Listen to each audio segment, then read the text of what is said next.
Okay, are we live? Testing, testing, testing. We are live. Great. Welcome, everybody. Welcome, bienvenue, welcome. Everyone, like always, I'm your host, Laura Shadows, and this is my charming associate, TK, the lucky bastard, and welcome to another Shadow Console episode. And today, we're going to talk about a certain thing that it's dear, very close to our hearts. We're like filled with mystery, ghosts, ghouls, and monsters, not to mention food, and of course, one of our very peculiar favorite dog. Scooby Dooby Doo. That's right. We're gonna talk about the most iconic Hanna-Barbera project franchise known all over the world, Scooby Doo. Oh my God! I mean that is something I wanted to talk about for a very long time, and finally here we are talking about it. You and I, together. So without any further ado, let's just start. Oh damn! It's a real shame we don't have any Scooby snacks. You Believe it know or not, that. when I was younger, I actually did have Scooby snacks. Wow. And how do they taste like? They weren't bad. Like dog food or actual like cookies? Um, they were. I think the ones that I had were cookies. I hope Okay. they were cookies. I think like if they were dog cookies or something, I think you would have known.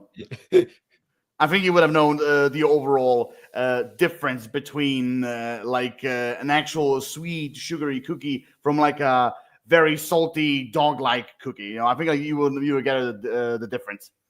Anyway, without any further ado, let's just start basically our first main topic. So, as I like to call it, the first ever experience. So, we're going to start with you, TK. So, my first question to you is what was your very first Scooby Doo experience? Ooh, that's a good question. I think my first experience was Scooby Doo. Where are you? I think that was my first. Yeah, I think. Let me think. Yeah, I think that was my first experience for Scooby Doo. Although fairly soon after that, they used to have a line, not line isn't the right word, series of Scooby Doo books where they were like interactive books. I forget exactly how they worked, but like there was like you kind of like read and you kind of like solved the mystery as you went along. Um, so I think my mom or my dad enrolled me in that. Cosmo, yes, yes. We're talking about dogs, but you're not you. Okay. Anyhow, um, so I think I was enrolled in that book club or series of books. I got like one of those a month. Um, when I was little, and I had a lot of Scooby Doo stuff. I actually was Shaggy once for Halloween. Actually, what I did was actually really good. So it was inspired by um, I forget what the Scooby Doo movie was. It was one of the ones where Shaggy had his red shirt. It was the one where he turned into the Wolfman. And so I was Shaggy for the first half of the day. Then after lunch, I was Shaggy as the Wolfman for the second half of the day. Okay, Um, fair enough. but I was always into Scooby Doo. But I think my first exposure to it was Scooby Doo. Where are you? Um, I'm pretty sure that was the first experience with it. Hmm. Okay, now here's one before I go to my side. Here's another addition to the main question. Do you remember the very first episode that you watched? Mm. I wanted to add that, kind of like, basically try to Oh, put a thinking cap on. I think it was the one with the ghost pirate with the orange beard. Um, You mean Redbeard? Redbeard, yes. I think I think that was it was either that or the creeper. Hmm. Okay. Yeah, Okay. I I think it mean, was either that or the creeper. both. I mean, to be fair, like both choices are like really great episodes. So, okay, okay, fair enough, fair enough. So tip my hat to you when it comes to like episode choices to be your first for sure. Now for me personally, I don't know, like who didn't start with like Scooby Doo? Where are you? I'm thinking like that would be kind of like the main. Hold that thought for 1 second. Yeah, go ahead. Cosmo, hang on. Why don't you go? Why don't you go see that? It's unbelievable. Yeah. We just simply started and already we have some technical difficulties. Oh dear, oh dear, oh dear. What will reviews say? I don't know. Not reviews, but like what will the viewers think? Oh, that would be very tricky. Very tricky. Very tricky. Well, but we shall see. We shall see. Yeah. Sorry, guys. We are no into commercials yet, so you can just kind of have to wait another few, like maybe like 15 minutes, 20. So then we're gonna go with commercials. But so far, yeah, we just have to wait for my co-host right here. Okie dokie. And speaking of the devil, here he is. Okie dokie. Oh, we were talking about Mephisto? Sadly, no. But he's like but he's like old aunt. The Ozak witch. Yeah, he's late aunt.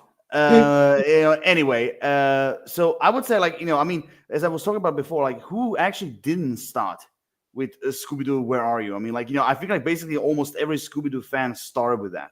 I mean, to be fair, like there are other Scooby Doo TV shows or movies or animation that could have easily started as well. But I think like majority, I think like almost all of us started with this.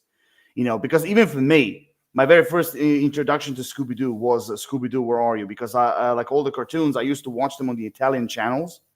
And my very first episode that I remember was definitely it was either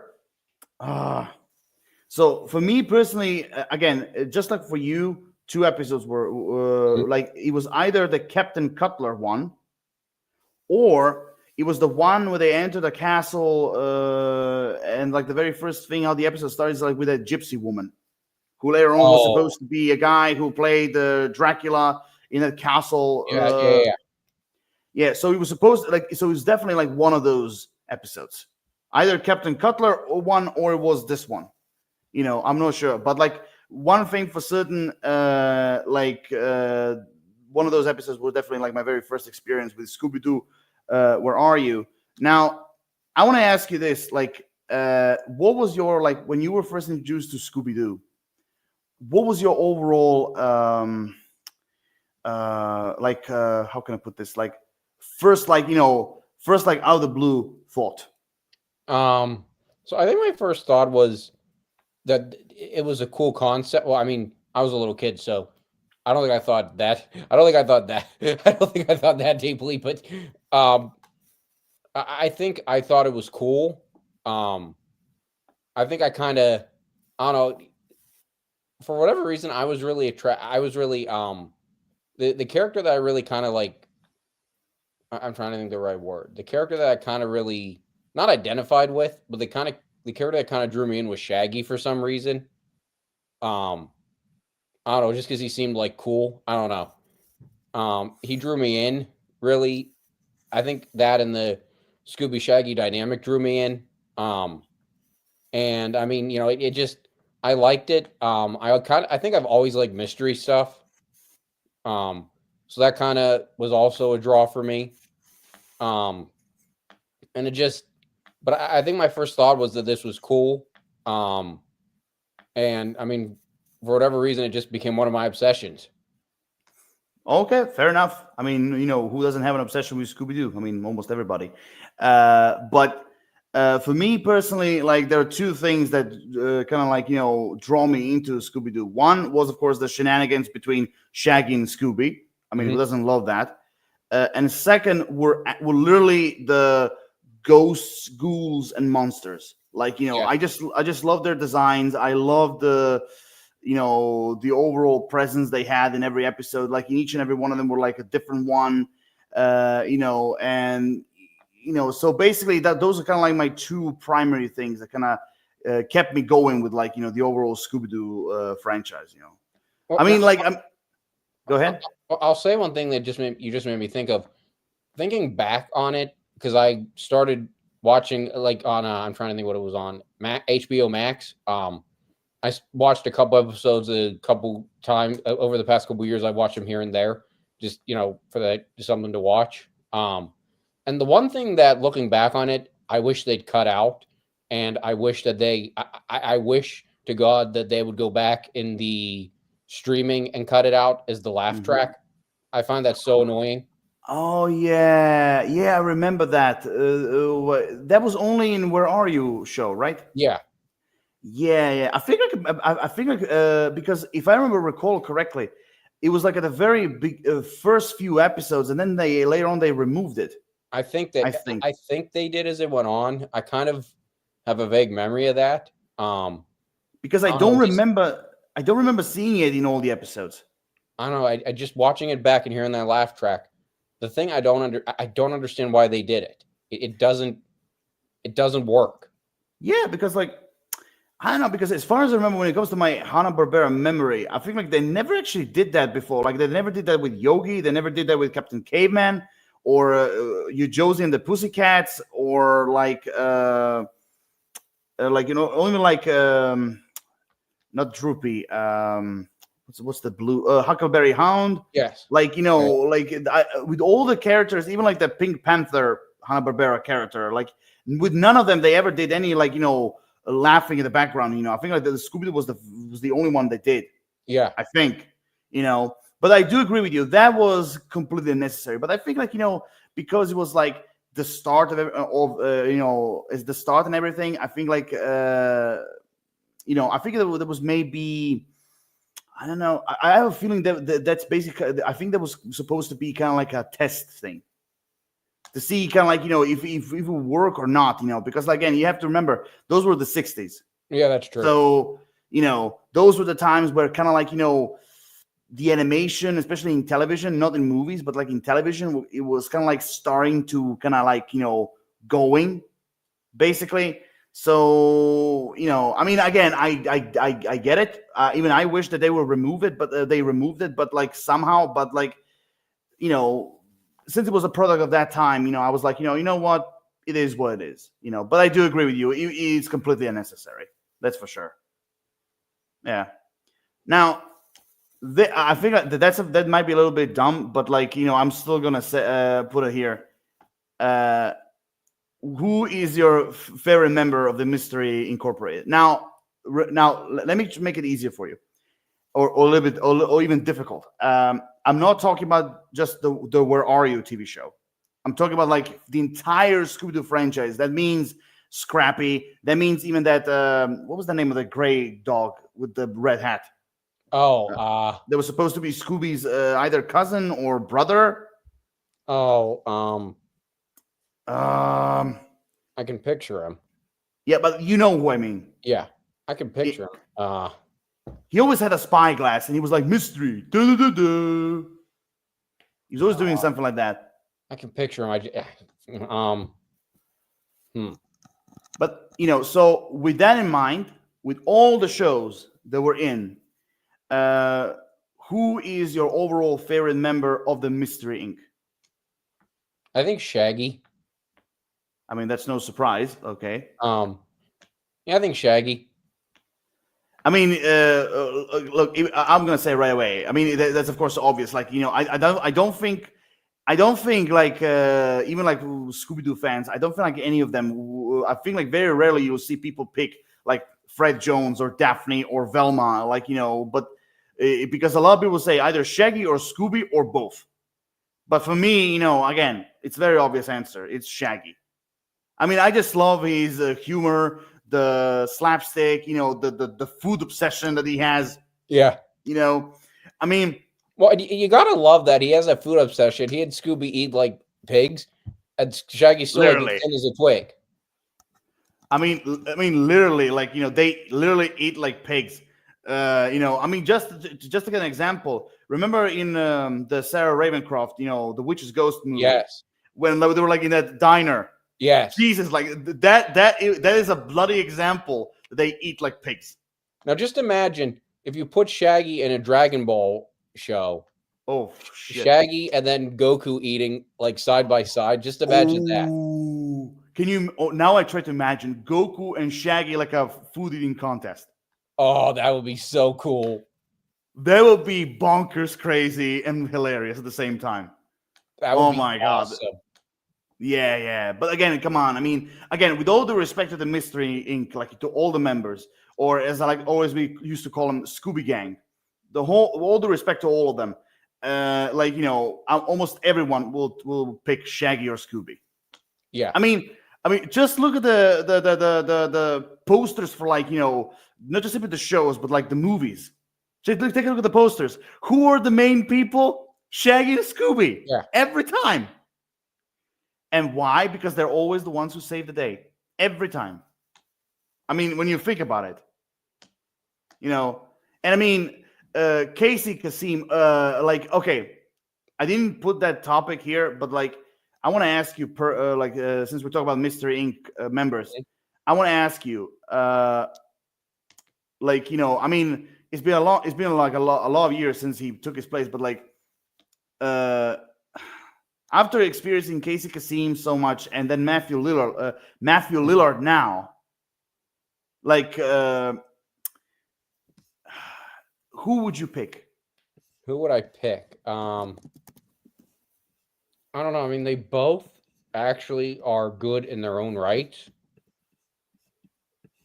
I don't know. I mean, I didn't think I would like Matthew Lillard as Shaggy whenever he took over, but he kind of grew on me. I mean, I personally, I liked him in the live action movies. I really liked him. But, even I kind of, especially since Mr. Incorporated, because I think that was the very first time he voiced him. I was like, okay, new voice and everything. So it was kind of even difficult for me. But anyway, continue. I don't know. I mean, I'm kind of torn because they both were good in their own rights. Because the thing is, because let's just say Casey Kasem in the Scooby Doo franchise, he was in it until like Mr. Incorporated when he plays Shaggy's father. Like that was like the last time he played. He was in the Scooby Doo franchise. Yeah. I've seen some people actually even complaining when they were, when the Scooby Doo franchise went on, especially in the 2000s. Some people actually even complained that why they didn't. For example, why didn't they kept the Shaggy voice of the guy who was like in the Witch's Ghost, Zombie Island, Cyber Chase? Why didn't they kept that guy, voicing Shaggy? And instead of after that they kept Casey Kasem, because some people have seen people complaining especially like in movies like the Goblin King or Samurai Sword, you hear Casey Kasem getting older. Basically him making Shaggy sound like an old guy, basically. I mean, do you understand what I'm saying? Yeah. Even though personally for me, yes, I can feel it. As the years go by, I mean, like when you go back to the 60s and let's just say 2008, there's a big difference, in the voice. Yeah. But still, Casey Kasem for me is Casey Kasem. Even he sounds older, he still tries to get that energy, into Shaggy. But again, for me personally, I would say it's a tie. So, what do you think about what is it with you with Casey Kasem and Matthew Lillard? I probably agree. I mean, I would probably say it's a tie because Matthew Lillard, it's weird because you wouldn't think that somebody else taking over such an iconic role would be able to fill his shoes. But I actually think he does a pretty good job. I mean, I would probably go with it's a tie too, just because I think that he's different from Casey. He's different from Casey, Matthew Lillard is, but it works. Fair enough. Now, here's my question to you. Next one. Here's the next question to you. Don Messick or Frank Welker as Scooby? That's a good question. See, I've never. I mean,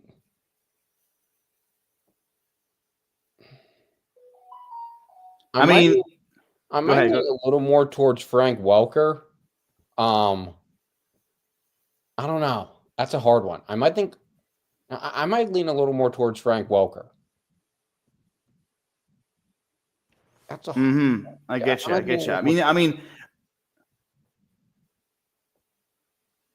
Yeah, I get you. I mean, definitely because, like Frank Welker and Don Messick, basically, we grew up. I mean, ironically, because both of us were not even farts in the '60s, but like, I mean, we're gonna look at it, like we both grew up with both voices, for Scooby, I mean, like, I'm kind of going back to Casey Kasem a little bit, just for a brief second, because I don't know if this story is true, but some people are saying, but I heard somewhere, that Casey Kasem liked Matthew Lillard in the Scooby movies, as Shaggy live action, like he actually liked him, and that that he literally basically how can I put this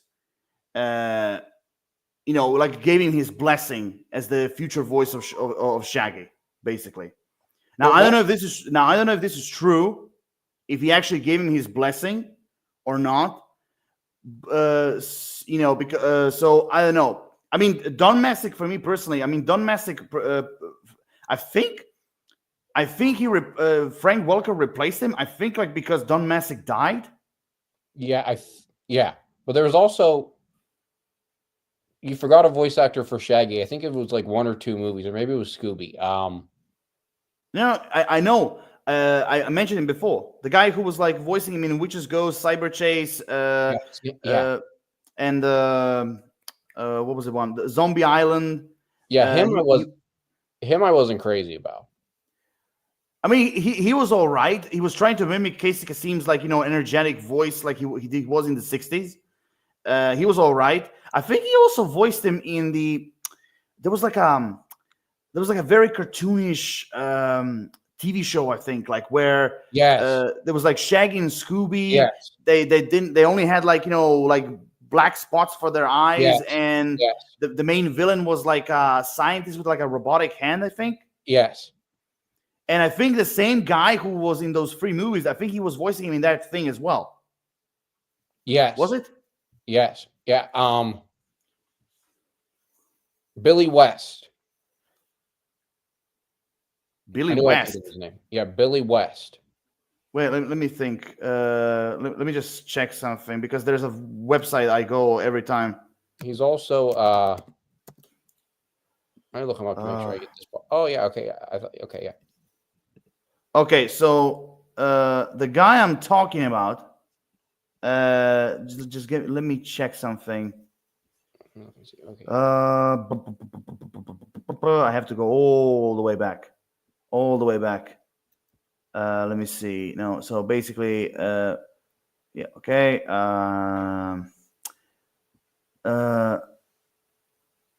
Let me check. Where is it? Okay. So here's the thing. So the guy who voiced him in the Cyber Chase, like Alien Invaders, like Zombie Island and the Witch's Ghost. No, actually, Zombie Island was Billy West. You're right. Zombie Island was Billy West. Then was Scott Ines.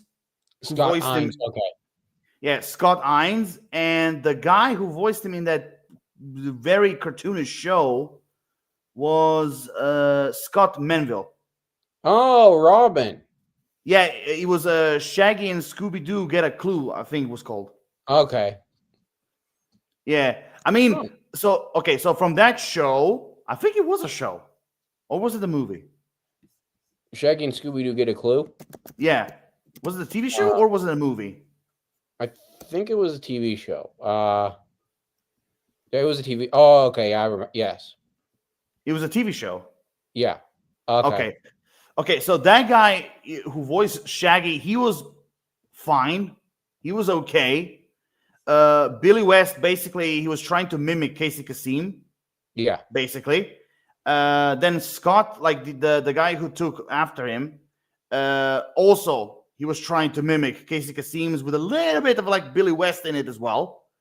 And again, all three of them. I mean, Billy West is an iconic voice actor, of course, but they're all three of them. Well, Robin a little bit less. That's how I used to call the actor who voiced him in Get a Clue. A little less, but like the first two were trying basically mimicking Casey Kasem. Yeah. But again, they were both. All three of them were fine. But if I have to, but again, going back to Don Messick and Frank Welker, again, I grew up more with Frank Welker than Don Messick. But even still, I get it, like, Don Messick passed away, so someone had to take his place. Yeah. And of course, what better way to do it than the main titan himself, Frank Welker? I mean, can we just appreciate? Okay, can we just appreciate Frank Welker? He's almost, let's just say, 80, or he's going towards 80. Frank Welker, and he still sounds, when he voices Freddy, he still sounds like he's like in his 30s. Yes. So energetic, so young. I was like, this guy, like, this is amazing. Like he's old. He's like in his late 70s, but he still sounds like he's like in his early 30s. I mean, can you believe that? No, I can't believe he's that old. Jeez. Yeah, but like, because Frank Welker basically said that Fred Jones is basically him, but like, he drank like a lot of coffee. Like to give him that adrenaline, basically. I wonder if he actually drank coffee while he was voicing Fred. I could see him doing that. I don't know, but anyway, so basically, you and I are stick with Shaggy as favorite members. Yeah. Okay. So now we kind of started with this, but now we're going with Scooby Doo TV shows. Now, of all the TV shows that are out there, can you pick your top 3? Top 3, okay. Mm-hmm. I think Scooby Doo, Where Are You? Okay. I'm going to go with a pub named Scooby Doo. Okay. I'm going to go with Mystery Incorporated. Okay. For me, it's easy. For me, is Where Are You? What's New Scooby Doo? And Mystery Incorporated. I mean, I always forgot. The pop name Scooby Doo. That's when they were kids. Yeah.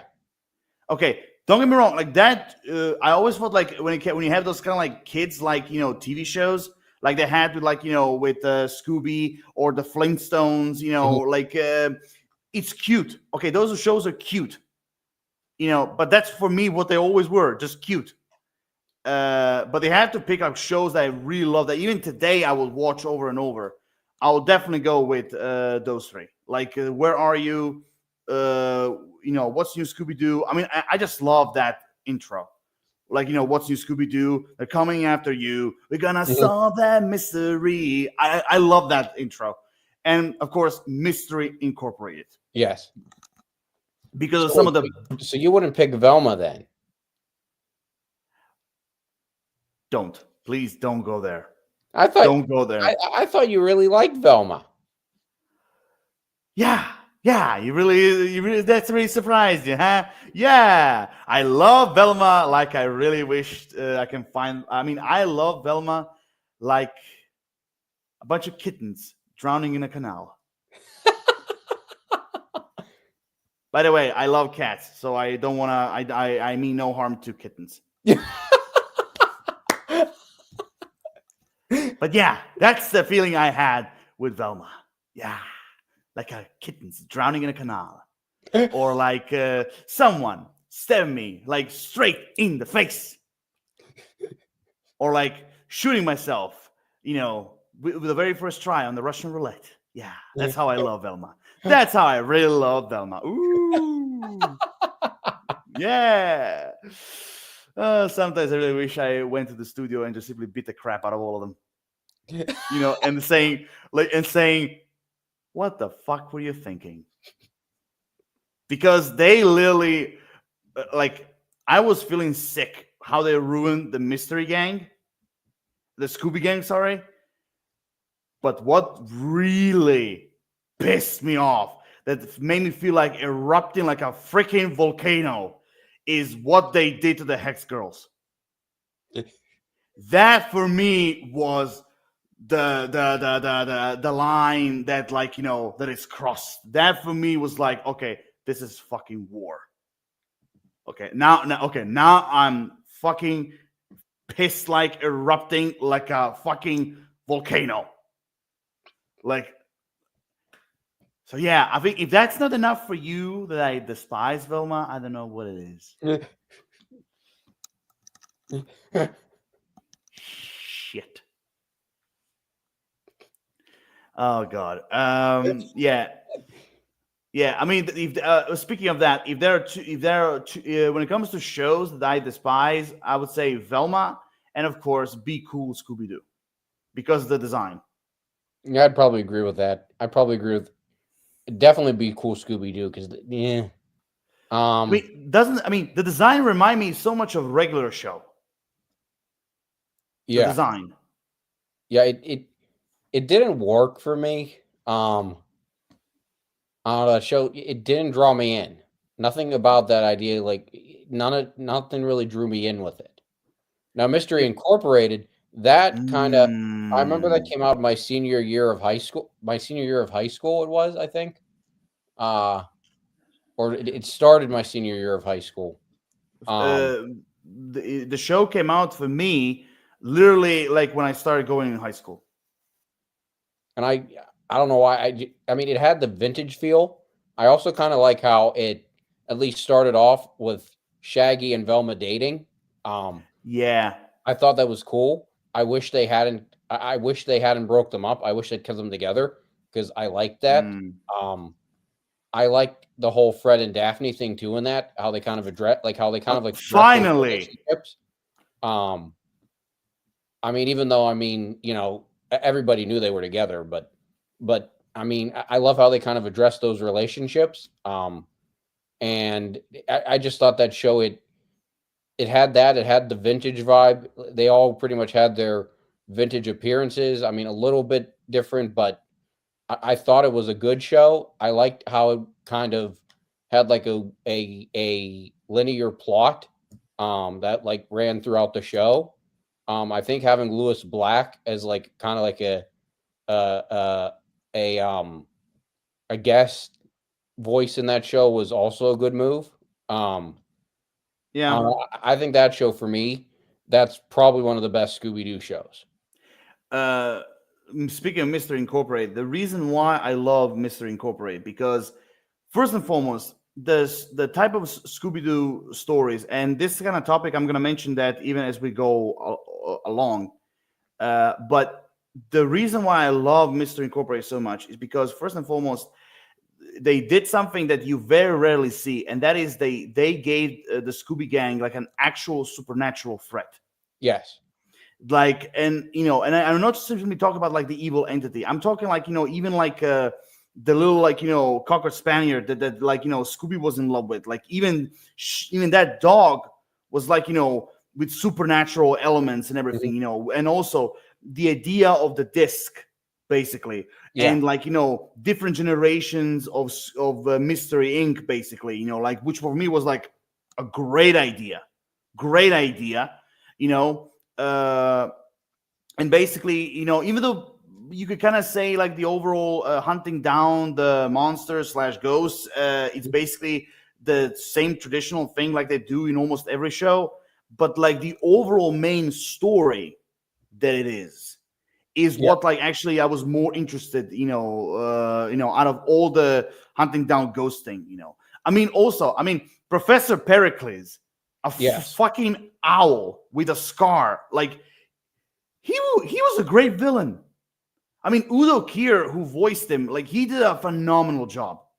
Like the Professor Pericles is literally like if like Einstein was an owl and became evil.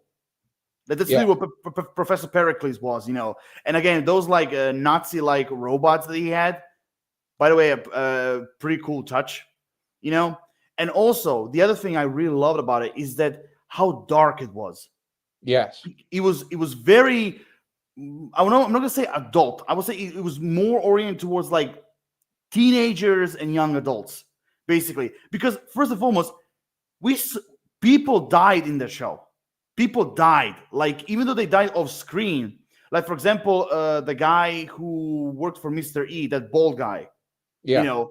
He was killed by Pericles. I mean, like you didn't see what he did, but like you can literally hear him scream and like destroying his office and everything. Then that nerd girl that was like friends with Velma.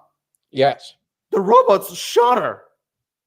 I mean, of course, you don't see it, but you can hear the.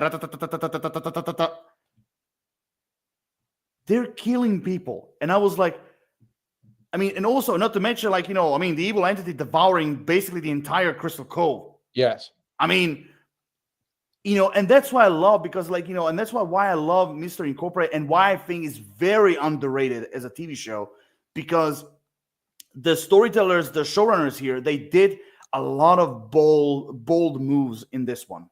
Not just simply like you said with Velma and Shaggy or Fred and Daphne, like not just simply with that, but like even like with each and every one of them like on their own with their parents, especially Fred's parents, like so many so many great things that you will think like they should have explored years ago, basically. And I will say this: I know that we saw Fred's parents in Pirates Ahoy movie, which were completely different from what they were in Mystery Incorporated. But I will say this: I was interested more in the Fred Jones's like parent story in Mystery Incorporated. That was like especially them being like evil and basically not giving a shit about Fred. It's an even better touch, basically. I mean, like, do you remember that scene where they basically screwed up the Crystal Cove mystery gang, where they took all the discs? Yeah. And they actually recorded how they did it. And you can see all the Crystal Cove mystery Inc. basically being all like open mouths and like shocked that they were basically screwed up by a bunch of kids. I mean, that was brilliant, absolutely brilliant. So, I mean, there's a lot of things I can praise this show, but and also, I mean, the cast, besides the main cast, I mean, you had cast, I mean, I always forget the guy's name, who voiced that police guy in Family Guy, Kronk in Emperor's New Groove. Oh, yeah. I forgot he was in that. Yes. He was the sheriff. Patrick Warburton, yes. Yes. You had him. You had Udo Kier as Professor Pericles. You had... damn, I always forget that guy's name who voiced Mr. E. He's usually a comedian. Oh man, I forget his name, but I like that guy. And also not to mention some of the guest appearances. I mean, you had Mark Hamill as the crybaby clown. Yes. Yeah. Yeah, I mean, that's great. I mean, that's absolutely great. And also, what I also loved about it is that they made Shaggy and Scoob's relationship in this show way more deeper. I mean, when you think about it. Yeah. Yeah. I mean, sorry, go ahead. Yeah, it was. I mean, everything really worked in that show. I remember when I first saw it, I was kind of surprised because I don't know what I was expecting from it. But it was I was surprised how good it was. Yeah, absolutely. Absolutely. Now, when it comes to Scooby Doo TV shows, I mean, I want to ask you, what did you thought of the Guess Who Scooby Doo? I don't know. I mean, I like the concept. I've watched a couple episodes. I like the concept. It's a cool concept. I don't know. I mean, I like the idea of it. I think it's well done. I don't think it's necessarily the best Scooby-Doo show out there, but I mean, it's well done. I mean, it's a good idea. I mean, I like seeing characters like Steve Urkel pop up unlike Oh yeah, Urkel. yeah, Even though Julia White sounds like shit as Urkel now. yeah. I mean, look, the guy's he's in his 40s, right? Yeah. You have to. He's in his 40s. Of course, it's gonna sound different. Um, but I mean, I like the concept. I like the characters they're picking. It kind of reminds me of the new Scooby Doo movies where they would team up with like actors and actresses. Yes, yeah. Like for example, or even let me give you a good example: Scooby Doo and the Gourmet Ghost. Yes. Remember, like they team up with two iconic chefs. Yeah.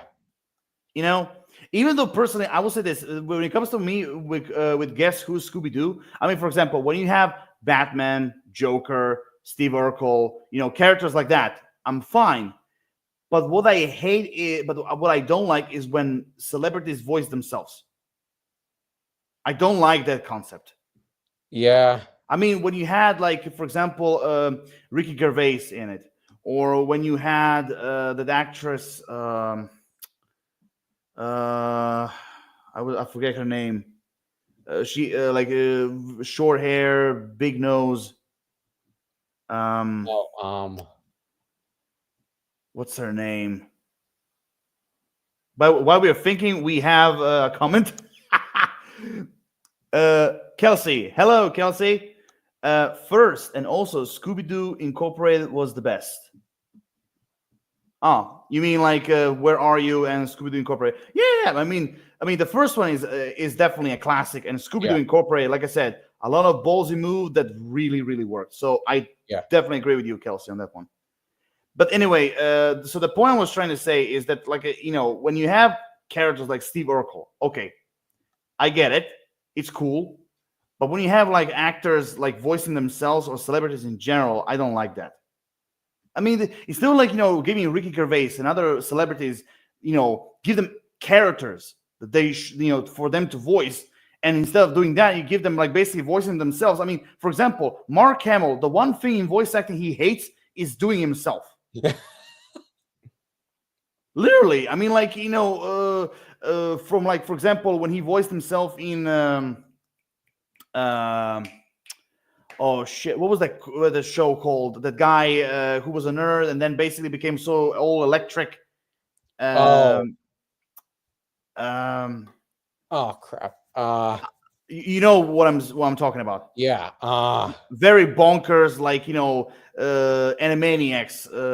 Very bonkers. Crap. I know what you're talking about though. But basically, he voiced himself. Mark Hamill, even for a brief moment, he voiced himself then over there, or when he voiced himself in The Simpsons. I mean, like, Oh yeah. Yeah. yeah, I mean, like, that's the type of roles that usually, like I said, for Mark Hamill, he doesn't like doing that. He would rather voice, like, actual characters. So that's the only problem I have with Guess Who Scooby Doo. That's the only problem I had with it. Everything else was like fine for me. But even just like even for example when they worked with Wonder Woman, Yeah. that was pretty cool because she was an actual character. So that was cool, man. That kind of reminds me of that, like that old Scooby Doo movie where you had Batman and Robin and Joker and Penguin. Yes. Oh, that kind of remind me of that, in a way. But like it was cool. So it was Well, you cool. also had Scooby Doo meets Johnny Bravo one time too. Yes, the crossover. Yes, Which that was bonkers. for sure. I mean, like, let me just guess who. No, okay, so no, it's not Guess Who, it's Scooby Doo and Guess Who. But anyway, I mean, look, one of the things I do have to praise that show is that they kept the '60s type of, like, animation with, like, a little bit of modern. It's a little bit modern, but they still, like, kept that, like, traditional animation. So I'm giving them props to that. But, like, seriously, you had, like, guest stars. You had, let me give you a few examples. Like I said, you had Morgan Freeman, you had Whoopi Goldberg, you had Ricky Gervais, Johnny Gilbert, you had Wanda Sykes, George Takei, Cher, Steve Buscemi, like you had so many celebrities in that show, and most of them basically voiced themselves. I mean, I don't know. I mean, I get the idea, like, characters and celebrities, but for me, that doesn't work. But besides that, I will say this: I really liked when Scrappy Doo was first introduced. Was that show just Shaggy and Scooby, or was it like all together? See, I have a memory, and I could be wrong. That I have a memory. It was Shaggy, Scooby, and Daphne, and Scrappy. But can I tell you one thing? Hmm. If you just made if you made this franchise just basically being Shaggy and Scooby, you would still be a hit. Yeah, it would still work. Because I mean, think about it. Because like Fred, Daphne, and Velma are literally extras. Yeah, literally, because everything is involved around them. Every rescue, every solving. Who stops the monster in the end? Shaggy and Scooby. Yeah. But but that's the one. That's one thing I do remember. I mean, how many besides Where Are You? How many other shows were like? I remember there was one with Merlin. Okay, so back in the day, I mean, there was that. There was one with Scrappy Doo. I mean, the one where Merlin appeared, the ghost of Merlin. I mean, there was the one with the gray dog. There was the I need to look now. I need to look at that. I'm curious. There was the I'm going to look that up really quick. Okay, Scooby Dum. That's the character. Oh, there was the cousin that we were mentioning. Yes. That's Scooby Dum. That's the name. Wait a minute. Where did he appear? In which show? Okay, so can I just say, because right now I'm in like on the main Scooby like Wikipedia. Yeah.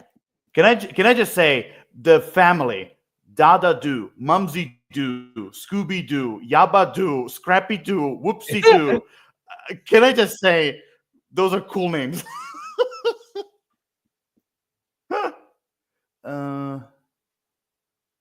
So let me see appearances.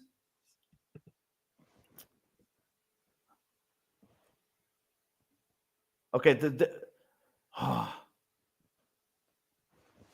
I think it was just called the Scooby Doo Show. I think. Let me look and see. Okay, let me look. Because but I think I think what? There's a lot of Scooby so there was Where Are You? The new Scooby movies, the Scooby Doo show. Yes. Scooby and Scrappy Doo. Yes. Actually, there were 2 Scooby and Scrappy Doos. Yeah, I mean, like, and okay, we have one more comment, and it's good old Kelsey again. Also, I assume you already know this, but one of the voice actors from Velma, Mindy Kahn, she's used to me on a show called Facts of Life. Oh, she used to be on a show called Facts of Life. Yes. Oh, yeah. Okay. I get it. Facts of Life. Okay. Thanks for the information, Kelsey. Okay. Mindy Cohn. I think she was the best Velma voice actress. I really liked her. Mindy Cohn. Oh yeah. Oh my God. Yeah, I know this. Oh, she's also one of my favorite voice actresses. Mindy Cohn. Yeah, there's there've been so many Velmas, like Mikuchi, Khan, like so many different Velmas. There've been a lot. Anyway, so basically what I was trying to say is that like when it comes to like, were you a fan of What's New Scooby Doo? Yeah. I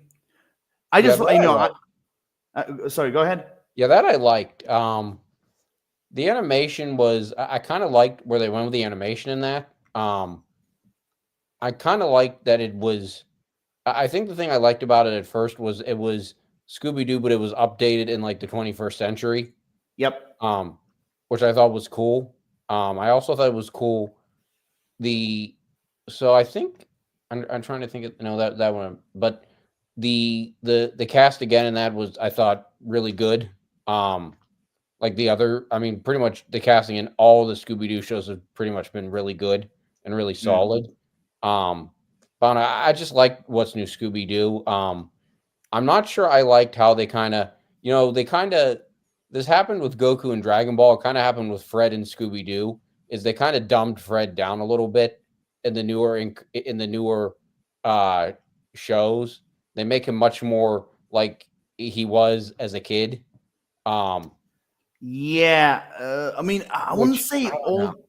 I mean, I get you what you mean, but I wouldn't say it's all the time. I feel like it depends on the situation or episode. But I see what you mean. I see what you mean. Like there were times where like it kind of makes you feel like they toned them down a bit. Like yeah, I get you. I get you.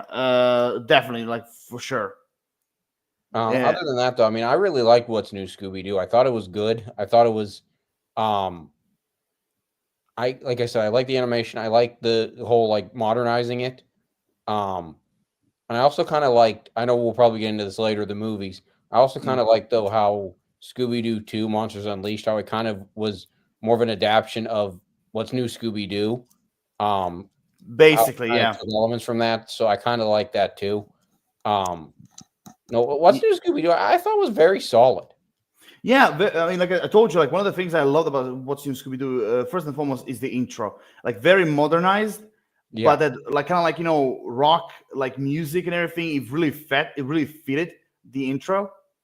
But overall, I mean, like the new characters, the new mysteries, the modernization of the Scooby Gang, like everything for me personally worked. For sure. And it kind of also kept a little bit of like classic Scooby Doo as well.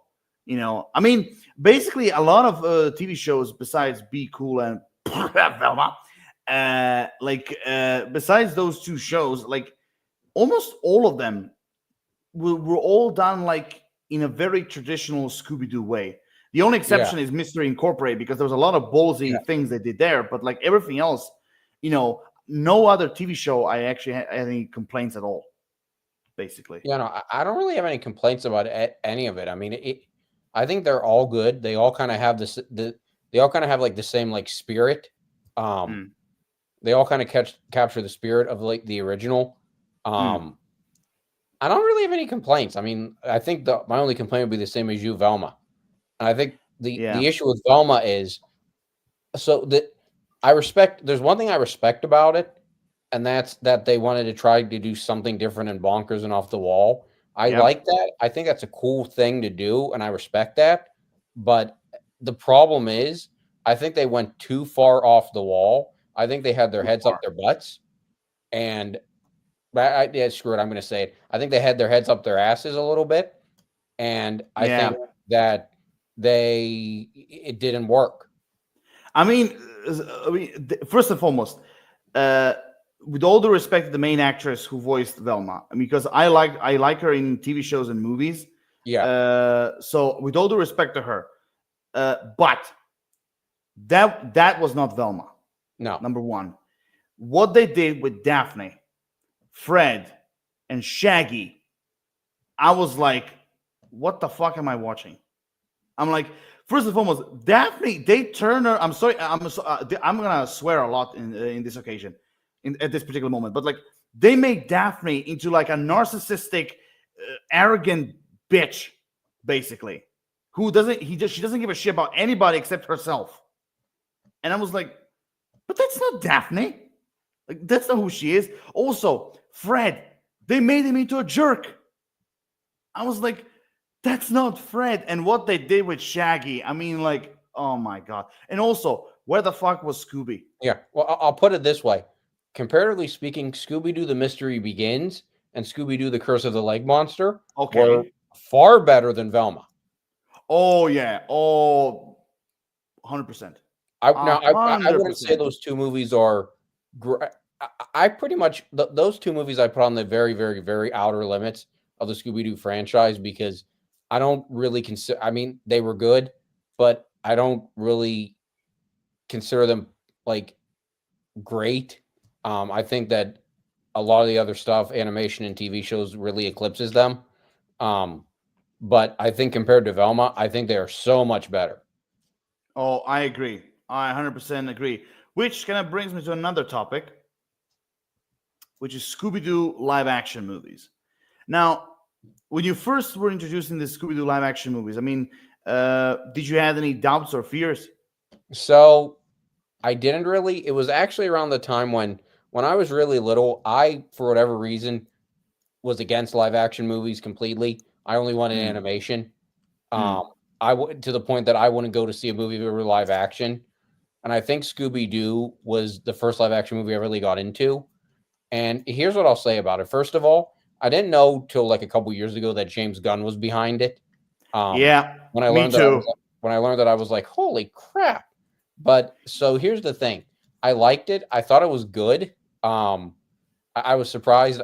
I liked so here's what I liked about it. I liked it was a faithful adaptation. I liked that they took the characters and pretty much got them pretty close to right.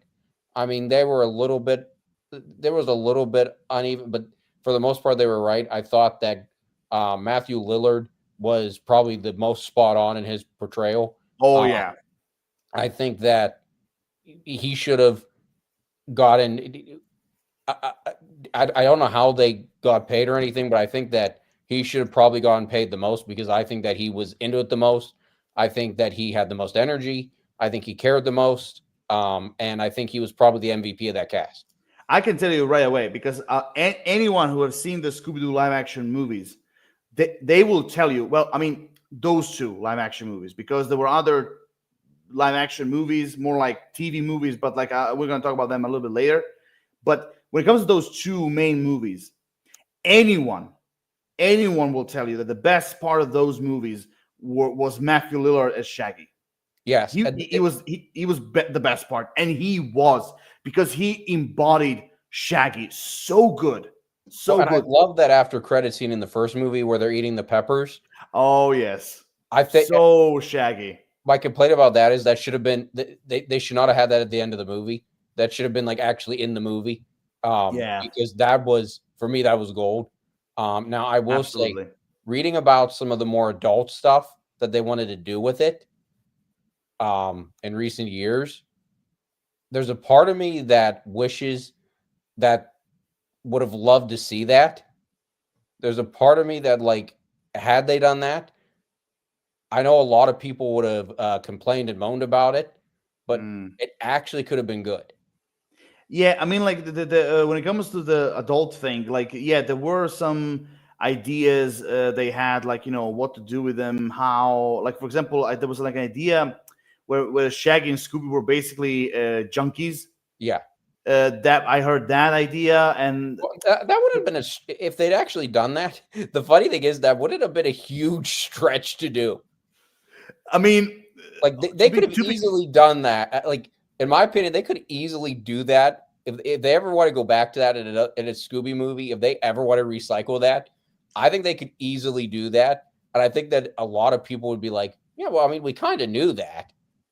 yeah, At I least mean, with like Shaggy, look, I mean, I think a lot of yeah, people. I mean, Shaggy. It's like everybody knows he's on drugs. I mean, there's no way that dude isn't on drugs. I I think mean, like he's the way he eats, the way he eats, and he doesn't gain a thing. The way he talks, I mean, there's no way he's not on something. yeah, I mean, like me and my friends, we used to joke about that all the time. Like, that he kind of looks like a junkie, and he, like, with all the food consumption and everything, like, yeah, he must be Yeah. taking some drugs, like, for sure. But like again, that's the only thing I remember. But like, I don't know, like, what were the other choices they had to do with Velma, Daphne, or Fred?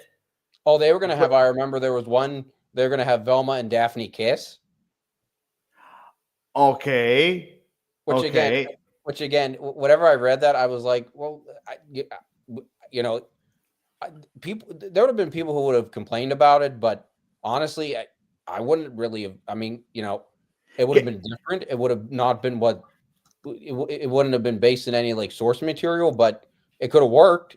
Yeah, but here's the thing. Actually, my biggest complaint would be about that. If, like, you had Daphne and Velma like kiss and basically become an LGBT couple. For my only complaint would have been Daphne wouldn't be perfect for her. Well, yeah, because okay, let's be honest here. Like, again, I would buy it. I would buy it. Okay, for a brief time, but I will buy it. But I will definitely go, but I will basically grump all along, like saying Daphne is not her type. Well, see, I think the idea was because you remember wherever they were all like in each other's bodies and they were all trying to get back to each other. Yeah. The kiss was supposed to be like in that sequence. Oh yeah. And it was supposed to just be like a lingering thing. Like, I don't know if it was actually going to like, I don't know if there was actually ever any intention to like turn it into anything like besides like in that scene and then have it like linger a little bit and imply. Yeah. Oh my God. I mean, honestly, it could have worked. I mean, like I said, it would have been different. It would have been not what wouldn't have been any source material, but it could have worked. Yeah, because like I know, but here's the thing. Because I'm always kind of curious because those kind of things I can even see someone like James Gunn do because he usually does some crazy shit like that. So I can see him do, but also at the same time, because I remember James Gunn mentioning that he was a big fan of Scooby Doo. So maybe he was like, hey, I'm gonna do this, but maybe he had second thoughts and say like, okay, no, I'm not. No, you know what? I'm not gonna do this. Because honestly, like you know the movie Scooby Doo Trick or Treat. Yes. Where basically Velma fell in love with that designer that later on was basically shown that she was the mastermind behind all of that. Okay, if they get her a girlfriend like that, someone who could be almost like a soulmate to Velma, then the LGBT thing, I would have buy it.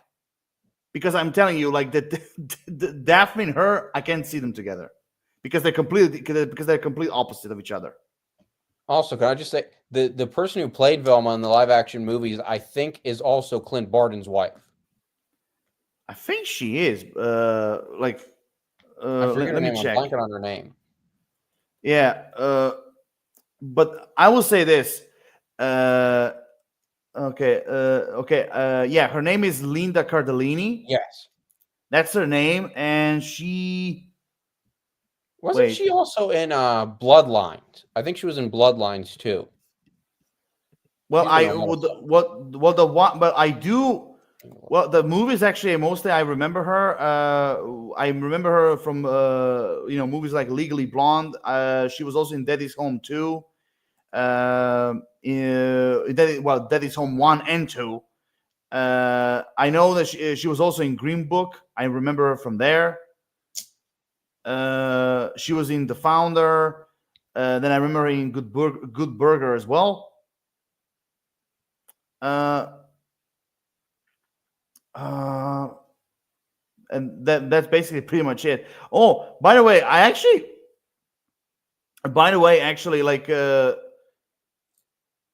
I just even remember like one thing. Speaking of like Mystery Incorporated. Like, hold on. Yeah. By the way, do you remember that Linda Cardellini actually voiced like a monster in Mystery Incorporated? She was like that hot dog water thing. Yes. Yeah, that was kind of pretty cool. But anyway, going back to the Scooby Doo live action movies, like, for example, do you know what the third one was supposed to be? The third one, no. So basically, from what James Gunn have said, basically, because he was supposed to write the script for the third one as well. So basically, if the fiasco with Monster Unleashed didn't happen, if they continued, basically the entire story would have happened in Scotland. It would have happened in Scotland, where basically the mystery gang basically will get like an anonymous letter asking for help, basically from them. But the twist would have been is that the people who asked them for help were actually monsters, not humans. Ooh. Yeah, monsters basically were asking them for help to basically liberate them from humans because of some fiasco, of some problem or something. I don't know, but like basically, the monsters would have been the ones who actually asked them for help. Hey, hold that thought for 1 sec. Yeah, no problem.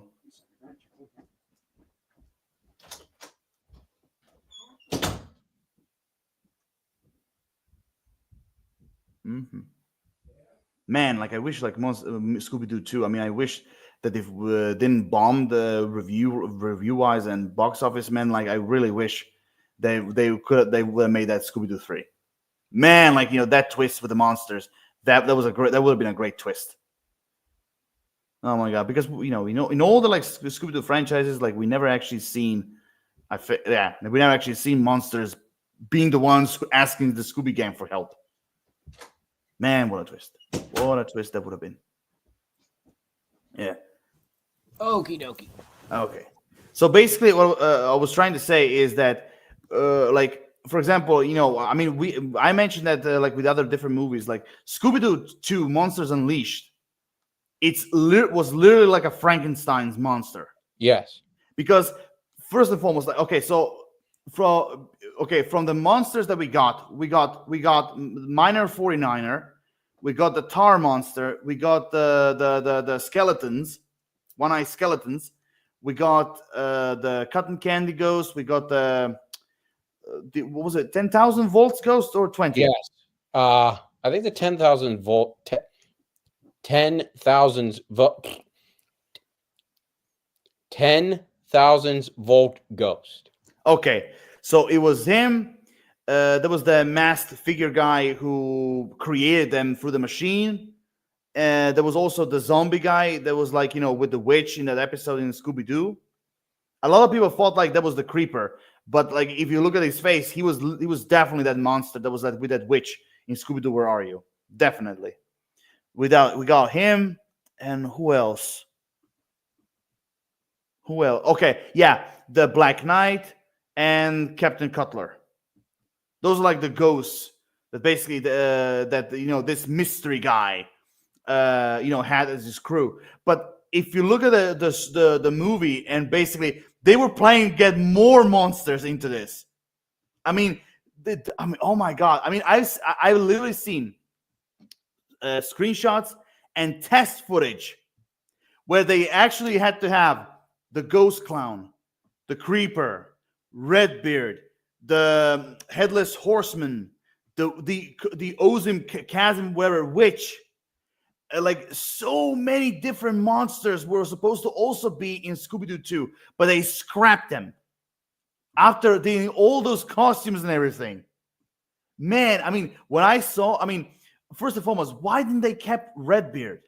I mean, when that crazy masked figure was in that pirate ship, it would have been much more sense if they kept Redbeard in there. But no, they didn't. I was like, and man, I mean, can I just say, Redbeard in Monsters Unleashed, what I've seen from the test footage, I don't know if you've ever seen it, but have you seen it? No. Okay, so I would say this: Redbeard in that live action, he looked way more cooler. I'm sorry, he looked way more cooler than the classic Scooby Doo. Because, like, first and foremost, it always bugged me, like, Redbeard, like, having one eye bigger and one smaller. But then later on, I realized that was kind of like their version of, like, his eye being, like, broke, like, slashed or fake or something.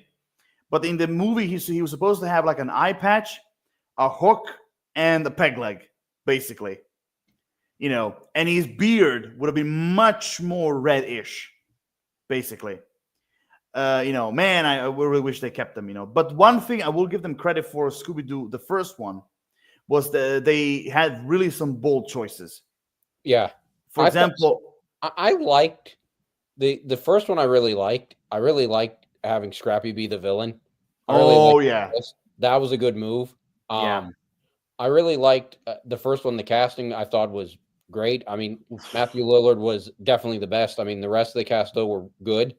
Now I'll be honest, Monsters Unleashed, I didn't mind that one too much. I kind of liked it a little bit. I mean, it wasn't. I thought the first one was better. Yeah. definitely, but I didn't mind Monsters Unleashed too much. Um, I mean, I get some of the hate it got, but I don't. I never really minded it too much. I thought it was a good. I mean, I thought it worked for what it was supposed to be. Um, that said, I mean, I don't know. I'm kind of glad they didn't do a third one. Um, Yeah, but like what but James Gunn um, said, I really wish that they did it because the script that he was supposed to write. I mean, I think James Gunn said once that he actually wrote the script, or like it was like in the middle of it or something, like because the details that he gave, I was like, man, I wish I could see that Scooby Doo 3. you know. But I will say this: like the first one, I like first because I mentioned it before, because they actually had alongside Scrappy Doo. I mean, they had like actual supernatural yeah, monsters. Like for example, those monsters embodying like human bodies. yeah, Like possession and all. Like that was really great. And also, I mean, seeing Rowan Atkinson playing a villain. I mean, come on, that was pretty cool. Seeing yeah. Rowan Atkinson. I always wonder how the hell did he got that part, because like he's notorious for being very nitpicky, like what to do and what not, like so I'm always curious, how did he got that part? Well, Scooby Doo is like a franchise that, like, if somebody like calls you up and says, "Hey, we have a role for you. It's in Scooby Doo." Like, I can almost imagine any actor or actress would be like, "Yeah, Yeah, okay, clear my schedule. I'll be there in the morning." yeah, but the Rowan Atkinson, I told you, is an actor. He's very, very picky. Like for example, he didn't even he at first he wasn't even interested doing The Lion King. Oh, that he was. That's right. He was in Lion King. I forgot. Yes, Yeah, he was Zazu. yes, Yeah, but so at first, when he was doing The Lion King, he actually admitted that at first he wasn't interested. really. Yeah, I'm telling you, he wasn't interested. And then later on, I don't know if it was like his children or someone else, like, but basically people around him, they pushed him to do it because it's Disney, it's animation, it's also it would be like very fun or something, like to do. It was something like that, basically. I don't know if it was like inside the family or was his agent or someone else. I don't know. But the point is, at first he wasn't interested. And Scooby Doo, when he was talking about his roles, I think Ron Atkinson said the same thing. He wasn't interested at first. Like I told you, because Ron Atkinson is very picky when it comes to roles. So, but in the end, I'm still glad he got it. I'm still glad, But Monsters Unleashed, for me, I didn't mind the story. I didn't mind seeing all those monsters coming to life, basically. But I think we can both agree it was basically a love letter / nostalgia throw out in one. Yeah, Like it's like basically the people in the studio. It's like they were trying to play safe, yes, and I think that was the problem, because I think like the reason why they went there is because of because of how the first one played. Because there were also some complaints about the first one because of some of the choices they did. Like for example, I mean, speaking of the cast, Freddie Prinze Jr. as Fred, he was great. I really liked him. I never dreamed to see Buffy playing Daphne. Buffy the Vampire Slayer playing Daphne, like that was great. Cardellini playing Velma, great. She was great. So when it comes to the overall cast, I didn't mind it. I didn't mind it at all. Now I want to ask you briefly: have you ever watched those like TV movies of the Scooby Doo? the live action ones. Yeah, like the one, like for example, one where like how they all met Yeah, and how yeah, Scooby Doo met yeah, Shaggy. Then there was one with Daphne and Velma, and there was yeah. like a sequel to. Did you watch those? So the one with Daphne and Velma I didn't watch, but I watched the two other live action ones, the two TV ones, the Mystery Begins and the Curse of the Leg Monster. Um, I have to tell you, those two, I liked them for yeah, I what they like were. I them. liked them. They were good for what they were. I mean, I think that appearance wise, they really, especially with Fred, went away from the from the animated show. Yeah. Um, but I mean, I liked them for what they were. They were good. Yeah, I mean, like also the guy who played the like younger Shaggy, he was Yeah, okay. He was completely fine. You know. Also, I want to ask you, like, I just want to say this, like the CGI Scooby in all the movies, like he was great. Yeah, Although I will say this, in the first two movies where James Gunn wrote the script, uh, I don't know. I mean, Scooby was always supposed to be like a big dame as a yeah, dog, but I don't know. In those two movies, he was so cute. I don't know yeah. why. He looked like a big giant puppy on steroids. I can kind of see that now. Yeah, I can kind of see that now you say that. Yeah, but overall, and I will say this: I watched also Daphne and Velma movie, and I can tell you this: even that movie is way more better than Velma. Yeah. Even that movie is way more better than Velma. Even though for me personally, you can have, I mean, when you have Shaggy and Scooby as the main characters and all of them are away, I'm fine. But Daphne and Velma as like just a duo, I think like that doesn't work that much. So if you have to pick like of all the live action movies, which ones would you pick as your top three? I mean, there are just a few, but like, which ones would be your top three? I'd probably go Scooby Doo, Scooby Doo Mystery, or no, Scooby Doo Monsters Unleashed, and probably The Mystery Begins. Okay, I'm not gonna repeat myself because my three choice would have been the same as yours. Same as yours. And again, I don't think Monsters Unleashed deserves so much hate. I don't think he does. You know, I mean, they played it safe. Sure, there's some things that they didn't work quite, but overall, it's still for me a super fun time to watch. Now we go to the area where Scooby Doo thrives the most, and that is, of course, Scooby Doo anime movies. Ooh. Now, uh, before I start with my questions, first and foremost, this question: what did you thought of Scoob? Go. Scoob the movie. Okay. That it was different than I thought it would be, but I kind of liked it. Um, I'm kind of a little bit bummed out they canceled the sequel and the holiday special from it. Oh my God! And the guys even said that they were like 99% done. Jesus, man, I really wish that they kept it. Yeah, but anyway, go ahead. But I like Scoob. I thought it was good. It was definitely like I said. I mean, I didn't know what to expect with it because it just like sort of, at least for me, came out of nowhere. But I don't know. I kind of liked it. I will say this: same with me. I had a blast watching it. It's a real shame that immediately went into digital. I get it. It was COVID at the time, so I get it. But I think like if there weren't any COVID, I think like being box office wise, I think Scoob would have done good. Yeah. Oh yeah. Uh, I think if it had been in the theaters and like it had been like, I mean, any other year, I think it would have probably done pretty well. yeah, I definitely agree. Now, the voice cast for me was fine. Although personally, I would not choose Zac Efron as Fred. To be fair, because like because when I was watching the movie, sometimes he was okay, sometimes he was way off. But everyone else like Daphne, Velma. I mean, I know a lot of people have been shitting on like Velma being a Latina, and again, all because of one simple word that she said, which is when she said, "Guys, this is totally increíble." One word, and people already think it's the apocalypse. One word, which is like this, ends with a snap of your fingers. Now, personally, for me, that didn't bug me at all. For me, like even go way over me, the increíble thing, it went over me. I was like, whatever. I would say this: Will Forte as Shaggy, he made a really big impression on me. He was actually pretty good as Shaggy.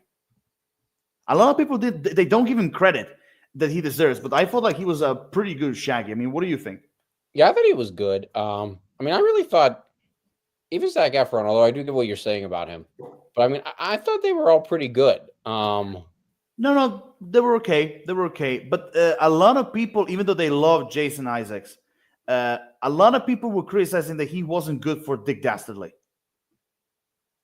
I mean, like, because like if you have seen Wacky Racers, you know what kind of a voice he does. Possessed, like that, like high, very like squeaky voice, like Mudley, like that kind of voice. But I feel like I like the idea when Jason Isaacs said like they wanted to give him a little bit of meat on the bone. Yeah. Kind of make him more tough and everything. And also, I mean, I just love hearing Jason Isaacs saying like drat and double drat. Like I just love hearing him say that. That's for sure. Also, I really like the Muttley. They kind of used a new voice actor, but at the same time they were kind of mixing Don Messick's Muttley as well. Yeah. That was kind of cool. Also, I really love, by the way, the beginning when they were all kids, how they met, how Shaggy and Scooby met. Their first mystery. Like I really, really like that. Although the ghost kind of remind me of Uncle Fester, but okay. Yes. Oh, by the way, I think you can agree with me. This movie was like filled with Easter eggs buffet. Oh yeah. All over the place. But here's my problem. I know that they were saying that they were trying to do like a Hanna-Barbera cinematic universe, which honestly for me, I would have loved to see that. I would have loved to see like a Hanna-Barbera cinematic universe. I could see that. But I still think Scoob, my only problem was that usually I don't have a problem with that. But like for me, my only biggest problem was that it felt it had too many characters. I mean, yeah. Look. Sorry, go ahead. Yeah, I can see that. I could see that. I mean, think about it. With the Scooby Gang, we had one of the girls who was with Captain Caveman. We had We had Blue Falcon. Yeah. We had shit. I always forget his dog. What's his name? Oh, Astro. Astro. Yes, the dog wonder. Yeah, Astro. Like, so we had the girl from the caveman, the black girl from the Captain Caveman trio. Then we had Blue Falcon. We had Astro. We had Captain Caveman. We had Dick Dastardly. We had Muttley. We had like so many different characters in this movie that I felt like, if you're going to start this cinematic universe with Scooby Doo, I think what they should have done is like, they should have kept it a little bit like closer to the Scooby Doo franchise, because I know that this was kind of like a setup, but for me personally, I think like, okay, the Cerberus, like, three-headed dog thing, yes, with Dick Dastardly taking the skulls, like, okay, that's fine. That would have been cool. But I think that they should have kept it like, Scooby Doo, like the Scooby Gang going after him. Basically, kind of like solving mysteries that kind of led it to Dick Dastardly, basically, without the Blue Falcon and Captain Cayman thing. I think like those two things. I think like even though I love to see them, I loved Mark Wahlberg as the Blue Falcon. Blue Falcon Junior. But I don't know. I think that they could have done it without him. I mean, what do you think? I would agree. I think I don't know. I really liked it though. I mean, don't get me wrong. I liked it too. Don't get me wrong. For what it was, I liked it too. It's just that's just my personal point of view. And I would say that's the only voice I didn't like. I'm sorry to say it. I mean, I respect the actor, but I didn't like Captain Caveman's voice. That was the only one that was really off for me. Because like, I mean, even if the actor tried to like make like a like Grouch or something like make him assume like a very wild man, like something like like that. I mean, I would have get it, because even like the Captain Caveman, like even that was like a little bit plain. I mean, I don't know. I mean, what do you think about that part? I probably agree with that. It's been a while since I watched that, but I'm trying to remember him. I'd probably agree with that from what I remember, but I'd have to go back and rewatch it. Yeah, so let me just check something. Scoob, but overall, I will say this: even though Scoob had its things, the overall casting, again, I didn't have any problems with it. Jason Isaac, for me personally, he was great as Dick Dastardly. Also, I mean, one thing that we have to admit, like you can't have Scooby Doo without Frank Welker. You can't Yes. have that. So he was great as well, like always. Tracy Morgan, yes. Tracy Morgan did Captain Caveman.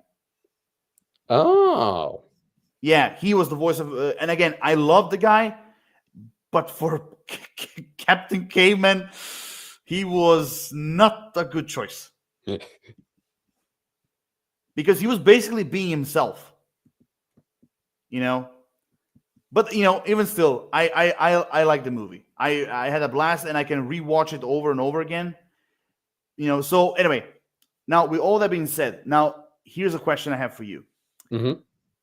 Of all the anime movies that Scooby Doo does have, until like the last one, I think, which was the Crypto one they did, uh, which movies would you take as your top 5?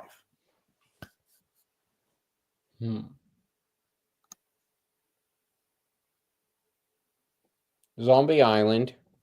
Okay. Cyber Chase, which is Ghost.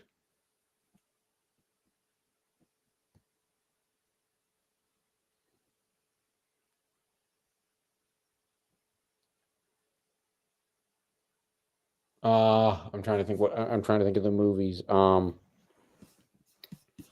Hang on a second. I'm gonna pull up the list of the movies because I'm blanking on I'm blanking on all the movies. Oh, trust me, it's a big list. And I know I've seen more. I know I've seen more than that. Like I told you, it's a really big list. Okay.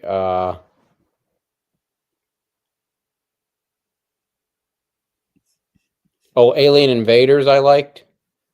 Okay. Um.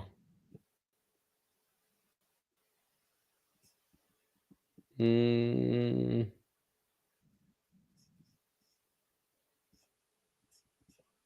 looking to see number. I'm trying to think about what number 5 is. Number 5. I'm gonna say Legend of the Vampire. Really? Yeah, I'm gonna say Legend of the Vampire. I think. Okay. Okay. Okay. Fair enough. Fair enough. Let me just. Okay. So for me personally, it's gonna be a little bit more easier.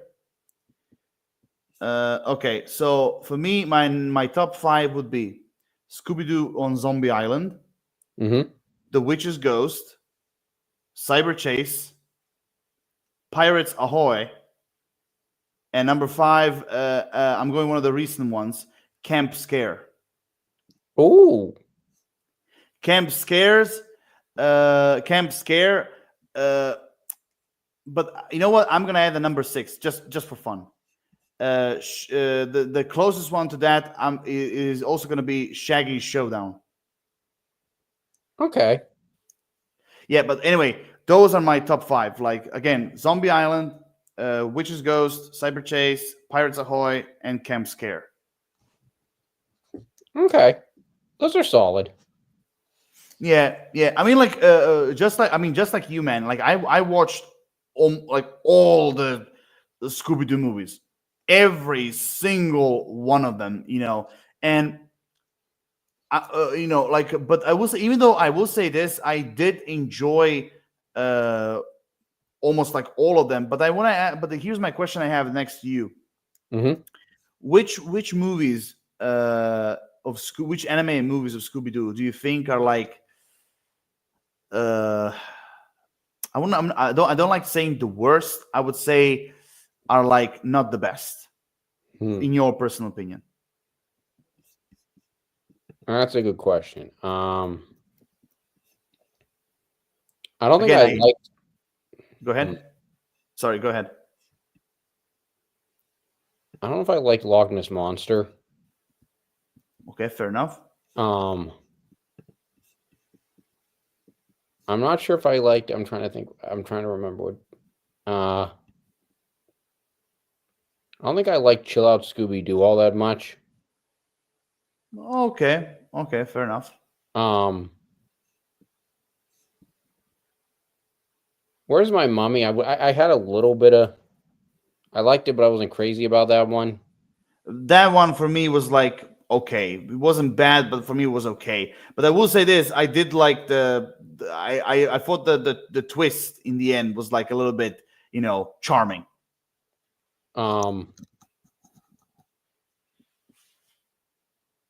Anyone else? no, I think that's it.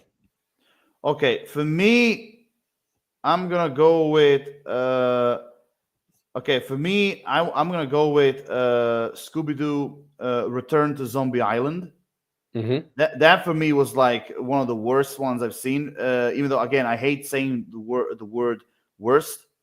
I would say I was really disappointed because the story for me was felt stupid, and also it kind of ruins a bit like the Zombie Island experience basically. Mm-hmm. So that's one of them. The one of them I didn't enjoy a lot was Happy Halloween Scooby Doo. I didn't Ooh. enjoy. Yeah, I'm sorry, I didn't enjoy that one that much. Also, what was the other one? Okay. Also, I'm sorry to say this, not a big fan of the Scooby Doo and WWE movies. Yeah, though I had mixed feelings about those ones. Yeah, I mean, like again, like I told you, like I'm not a big fan of those two movies in general. Like for example, there was like the one, the Curse of the Speed Demon, and also the one was like the WrestleMania Mystery. Yeah. Those two for me, I was like, it was cool to see John Cena basically voicing himself. The Undertaker voicing his Undertaker character. But again, not a big fan of those movies for sure. Now the ones you mentioned before, like Hold on a second. There was a Scooby Doo and Courage crossover? yes, How did I not know about that? yeah, I would say this. I At first when I saw the trailer, I was like, oh my god, this is not gonna work. But after seeing the movie, it actually works, and I have to tell you, it's a pretty funny movie. How did I not know about that one? I'm gonna have to look for that now. Yeah, you should give it a watch. You should give it a watch. I think like I think you're gonna like it, especially oh my god, the way how Cowardly Dog, Courage the Cowardly Dog, and Scooby work together. It's hilarious. How did I miss that one? Huh. Yeah, and also one thing I have to mention you is that the animation, it's like a mixture of like Courage the Cowardly Dog animation and Scooby Doo animation. There are a few moments where you see how the animation kind of like swims in like different waters. Huh. You'll see. You'll see. I don't know how I missed that one. Huh. Yeah. Also, I mean, out of all of them, like besides those I mentioned, like I mean, chill out for me was fine. Chill Out, Scooby Doo was fine. It was a pretty solid movie, but like you, I wasn't that much interested. Uh, Where's my mommy? Where's my mommy? I agree with you. It was like meh. It was okay, but I do like the charming twist in the end.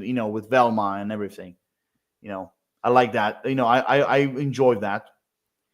But everything else for me, for the most part, work. Now I will say this: uh, with the top five I added, with the top five I said, I will actually choose few more that I actually had a blast watching, and I will also rewatch over and over again.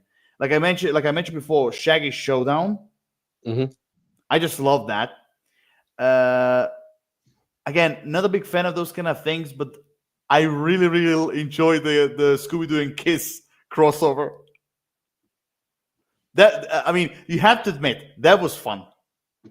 Yes. Okay, it was weird hearing the Kiss members like voicing themselves basically, but I will admit it was cute. But also, those kind of things, it makes me wonder how the hell did they accept a thing like that? I'm sorry, because like again, the singers of the Kiss band, they don't look to me like Scooby Doo nerds. No. You know, I'm like Although you did have the band Simple Plan. You did have the band Simple Plan doing the theme song for What's New Scooby Doo, though. okay. Well, I mean that's true. That's true. And sometimes at their concerts they still sing the theme song. They still sing it. So that's true. But like with Kiss, again, I'm sorry to say, Kiss is Kiss. Yeah. So it's for me, that's the most weirdest part. You know, I mean, remember the guy who was Star Child? He was in What's New Scooby Doo episode, like as a small cameo. Yeah. You know, and I still wonder how did they accept those roles? Like because again, they don't.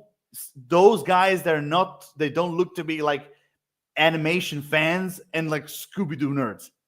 Honestly, I feel like Scooby Doo is the kind of show where, like, if your agent calls you, I mean, because Scooby Doo is such a big thing, I think, and like so many people know it that, like, I feel like it's the kind of thing that, like, if you're in Hollywood and you get a call from your agent saying, "Hey, we got a role for you, Scooby Doo," you're going to cancel any other role you have and go for that role.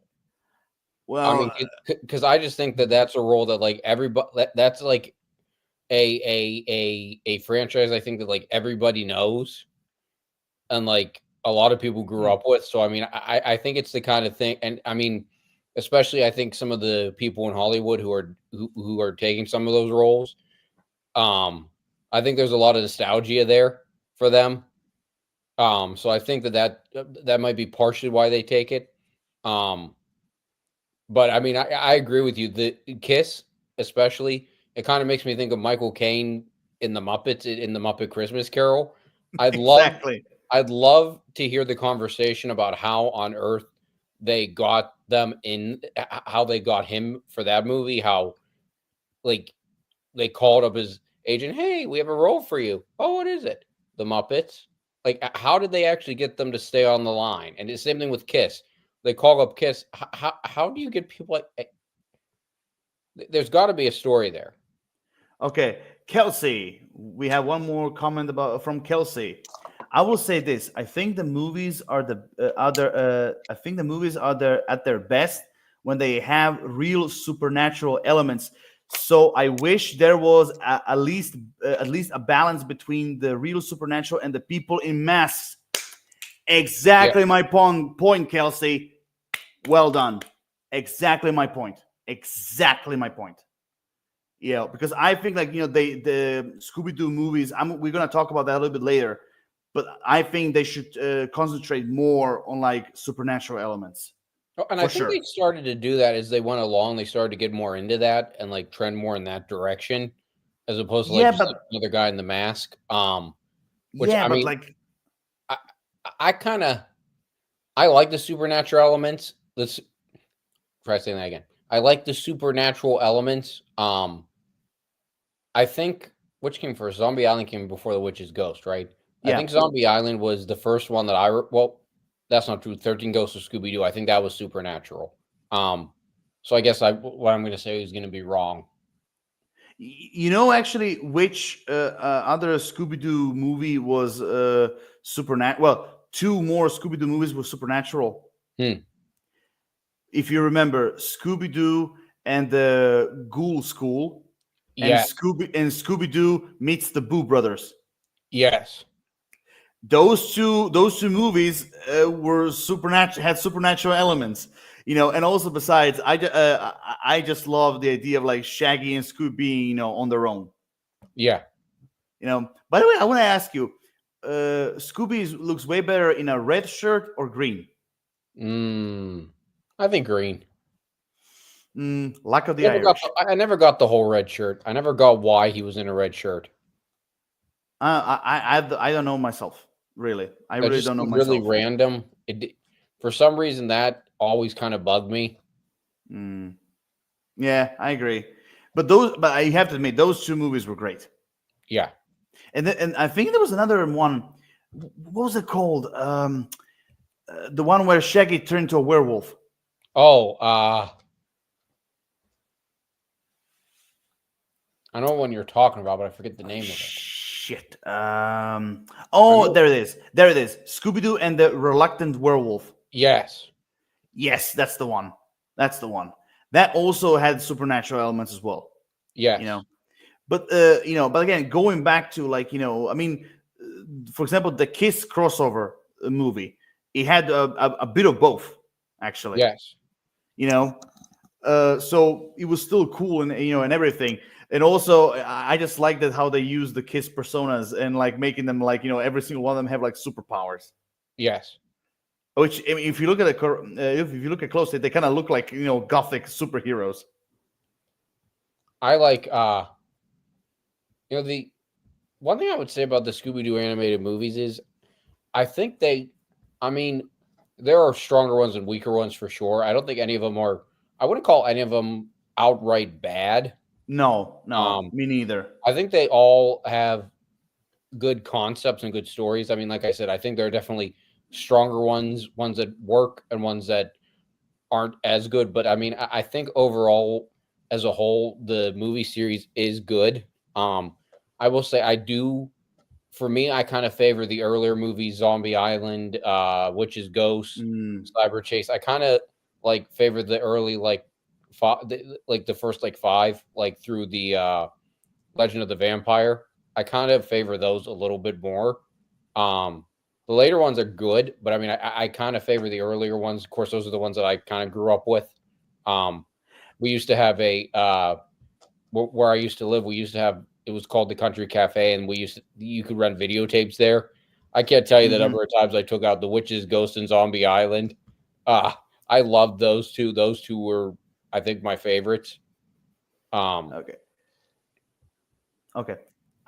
Kelsey, I have to say with Zombie Island, I'm going to spoil made the villains in that sympathetic, but not so sympathetic that the deserved a redemption arc.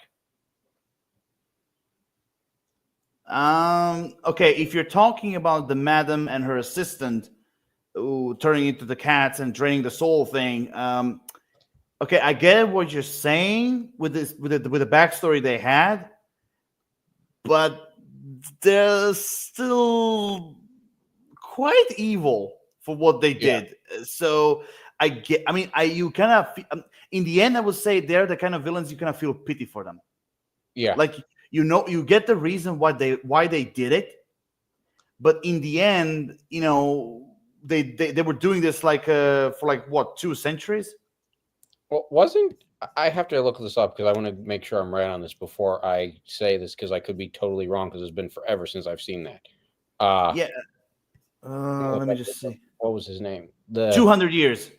200 years. It was 200 years. I just checked. It was actually 200 years. So basically, I mean, look, what happened again? I repeat myself for the third time. Like what happened to them was tragic, but in the same time, like they could have easily like okay, we're just gonna get revenge of the pirates, and that's it. After after the second moon comes, we're dead. We're gone. But they still kept people going on the island, drained them up like they were like juice boxes, for their souls and everything, keep themselves immortal. So that's still evil. I mean, would you agree with me? Yeah. So seeing them deserving a redemption arc, I would say more on the no side. What do you think?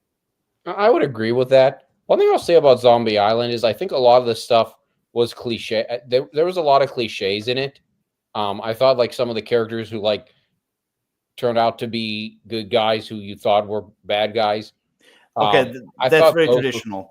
I thought those were very cliche. I mean, I wasn't overly shocked by that. I thought the whole thing with the younger werecat sort of romancing Fred and having a little jealousy with Daphne, I thought that was a little bit cliche. I mean, I kind of liked it. I liked the dynamic, but I saw that there was a little bit of cliche about it. But I really liked that movie.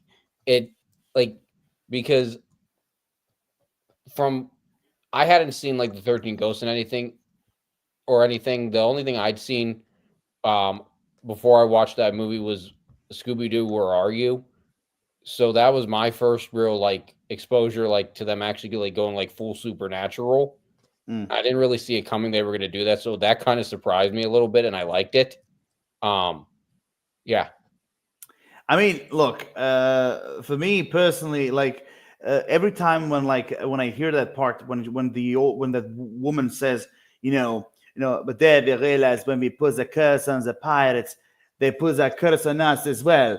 And I was like, what the fuck were you expecting, you dumb bitch? When you do an offering to a god, like to help you, there's gonna be a price to yeah, pay.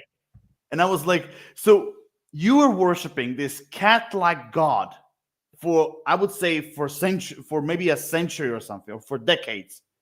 And yeah. then when you ask the god for help to put the curse on the pirates, or whatever, how the hell didn't you thought that there's gonna be a price to pay? I mean, seriously, they kind of makes. I'm sorry to say this, but it kind of makes them look like dumb, like a cult, like rookies, basically.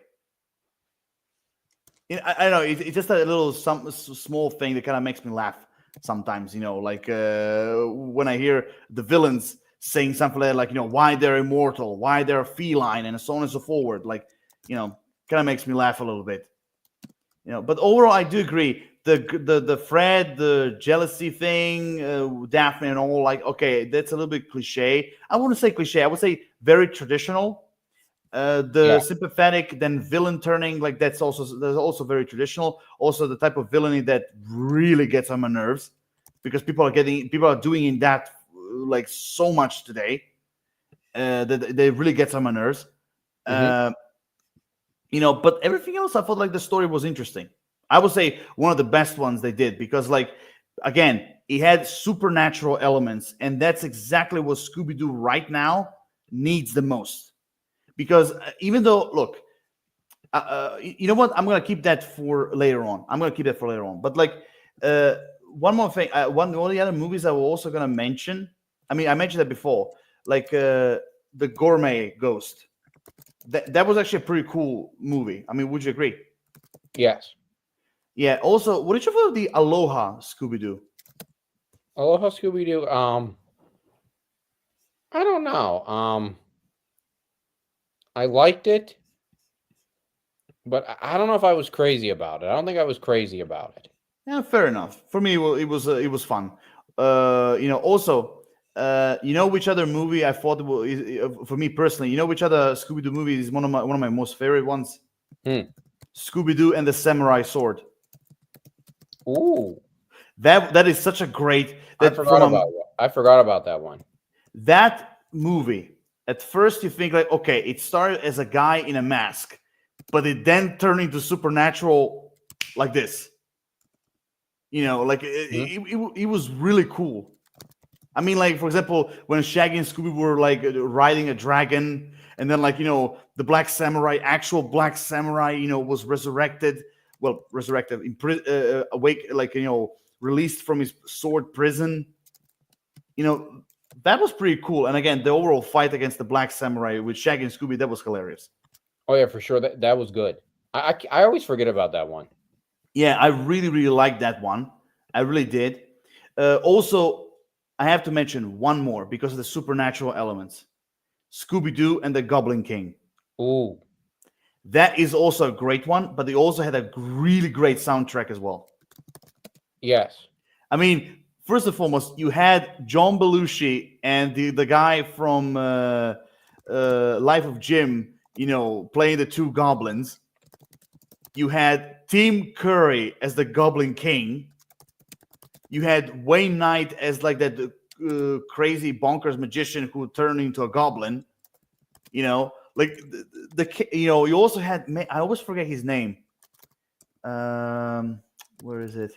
He played the guy who owned that shop. At Wallace Shawn as Yes, Mr. yes, Mr. Mr. Gibbles. yes.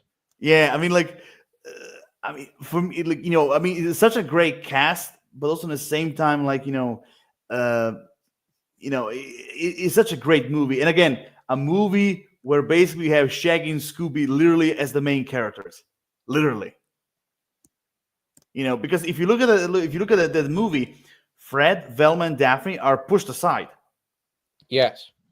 and I love that. I mean, what do you think Yeah, I of the like that Goblin King too. movie? I like that too. That's another one I forget about. That's another one. There's a lot of them I forget about. That one I like too. Are there other like honorable mentions that you wish to say, like from like all the movies, like there may be like other ones beside your top five that you like? Um, Maybe the Monster of Mexico. Okay, that's a good one as well. That is also a good one as well. Yeah, Yeah. I would say the Monster of Mexico. Yeah.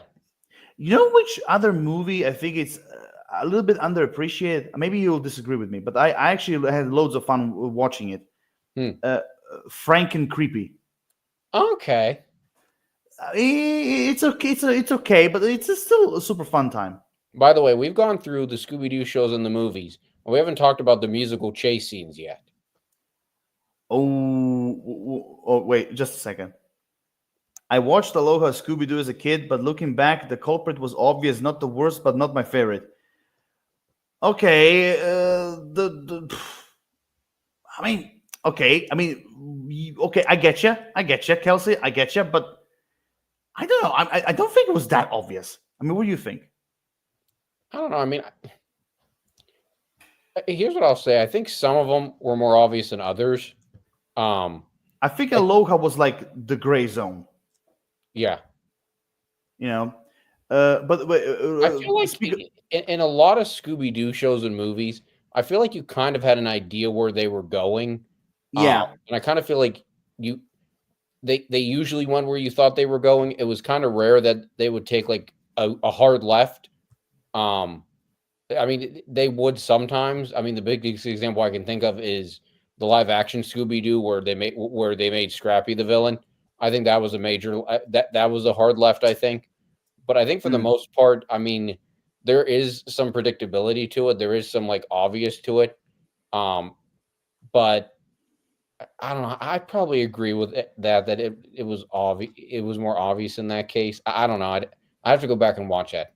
I mean, the thing is, like, also you have to realize that one of the main thing is that with Scooby Doo is that we used to watch like all these shows over and over again throughout the years. That we also kind of already know the blueprint basically Yeah, of like the story and the mystery parts. yeah, So that also kind of plays a big role in this as well. Now, you mentioned the chase, please yes. The do it. musical chase scenes in the original, and I think they did them. I think they've really been a staple in all the shows. Although the original is the one that I'm thinking of now.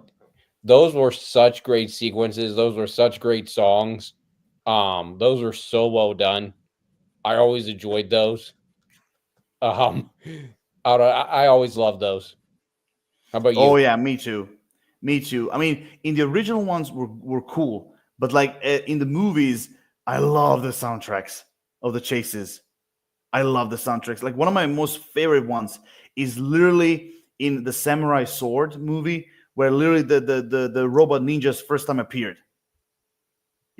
How they do a samurai. Like I love that song. Oh my god, such a cool song.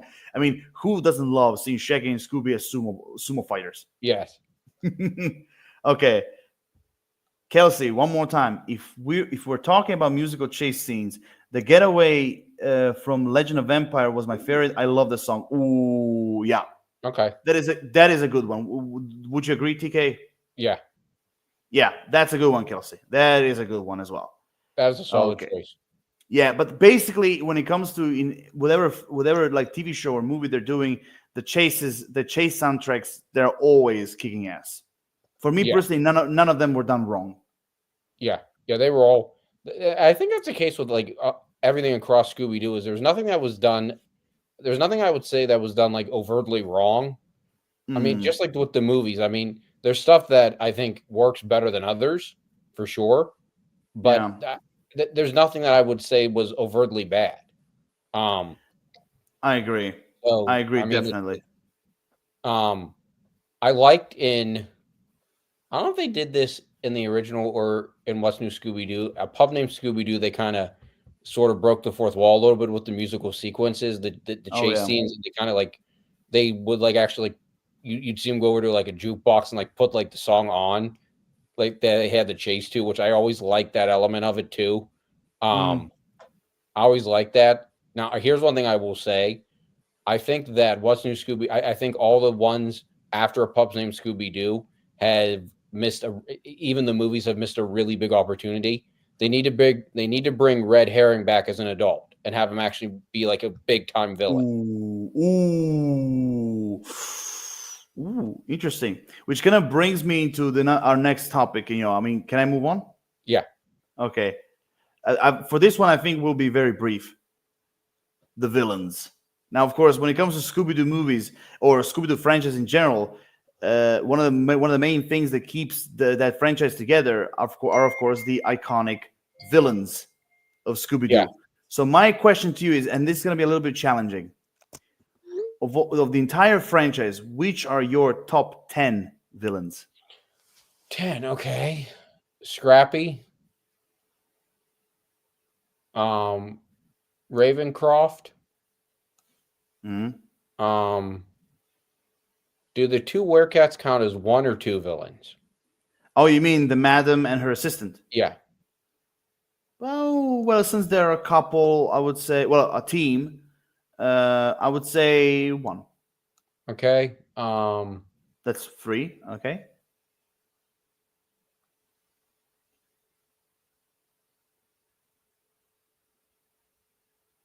Red Herring. Okay. Um, hmm.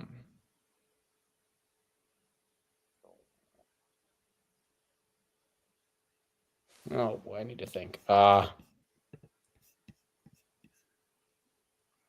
For me personally, while you're doing it, for me personally, my top 10, I already have them in the bag.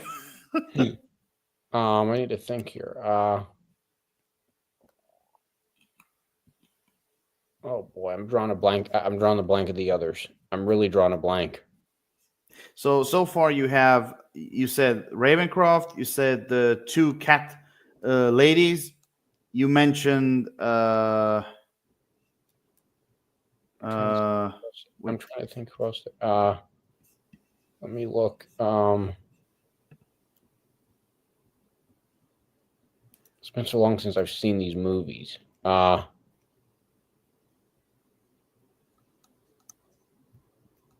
so you mentioned Sarah Ravencroft, you mentioned Oh, I'm the gonna do. I'll do Ben Ravencroft too.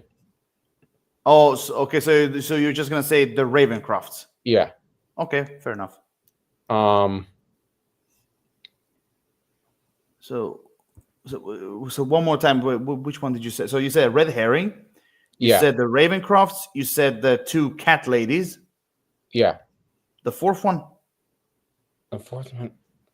Oh boy. Okay, maybe I exaggerated when I say top 10. Sorry. I'm really drawing a blank. Okay, you know what? I'm gonna do top 10, but for you, I'm gonna make it easier. Top five. Okay. Let me think. Okay, so how many do I have now? Top five for you. Top five. Okay. And what am I up to now? My how many did I name already? You named the Ravencrofts. Okay. You named the two cat ladies. You named the red herring. Okay. You still have two. Okay. Oh,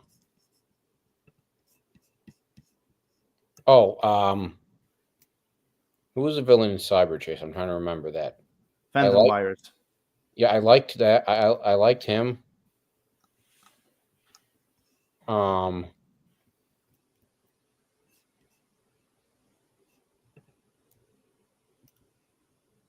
I'm trying to think who else.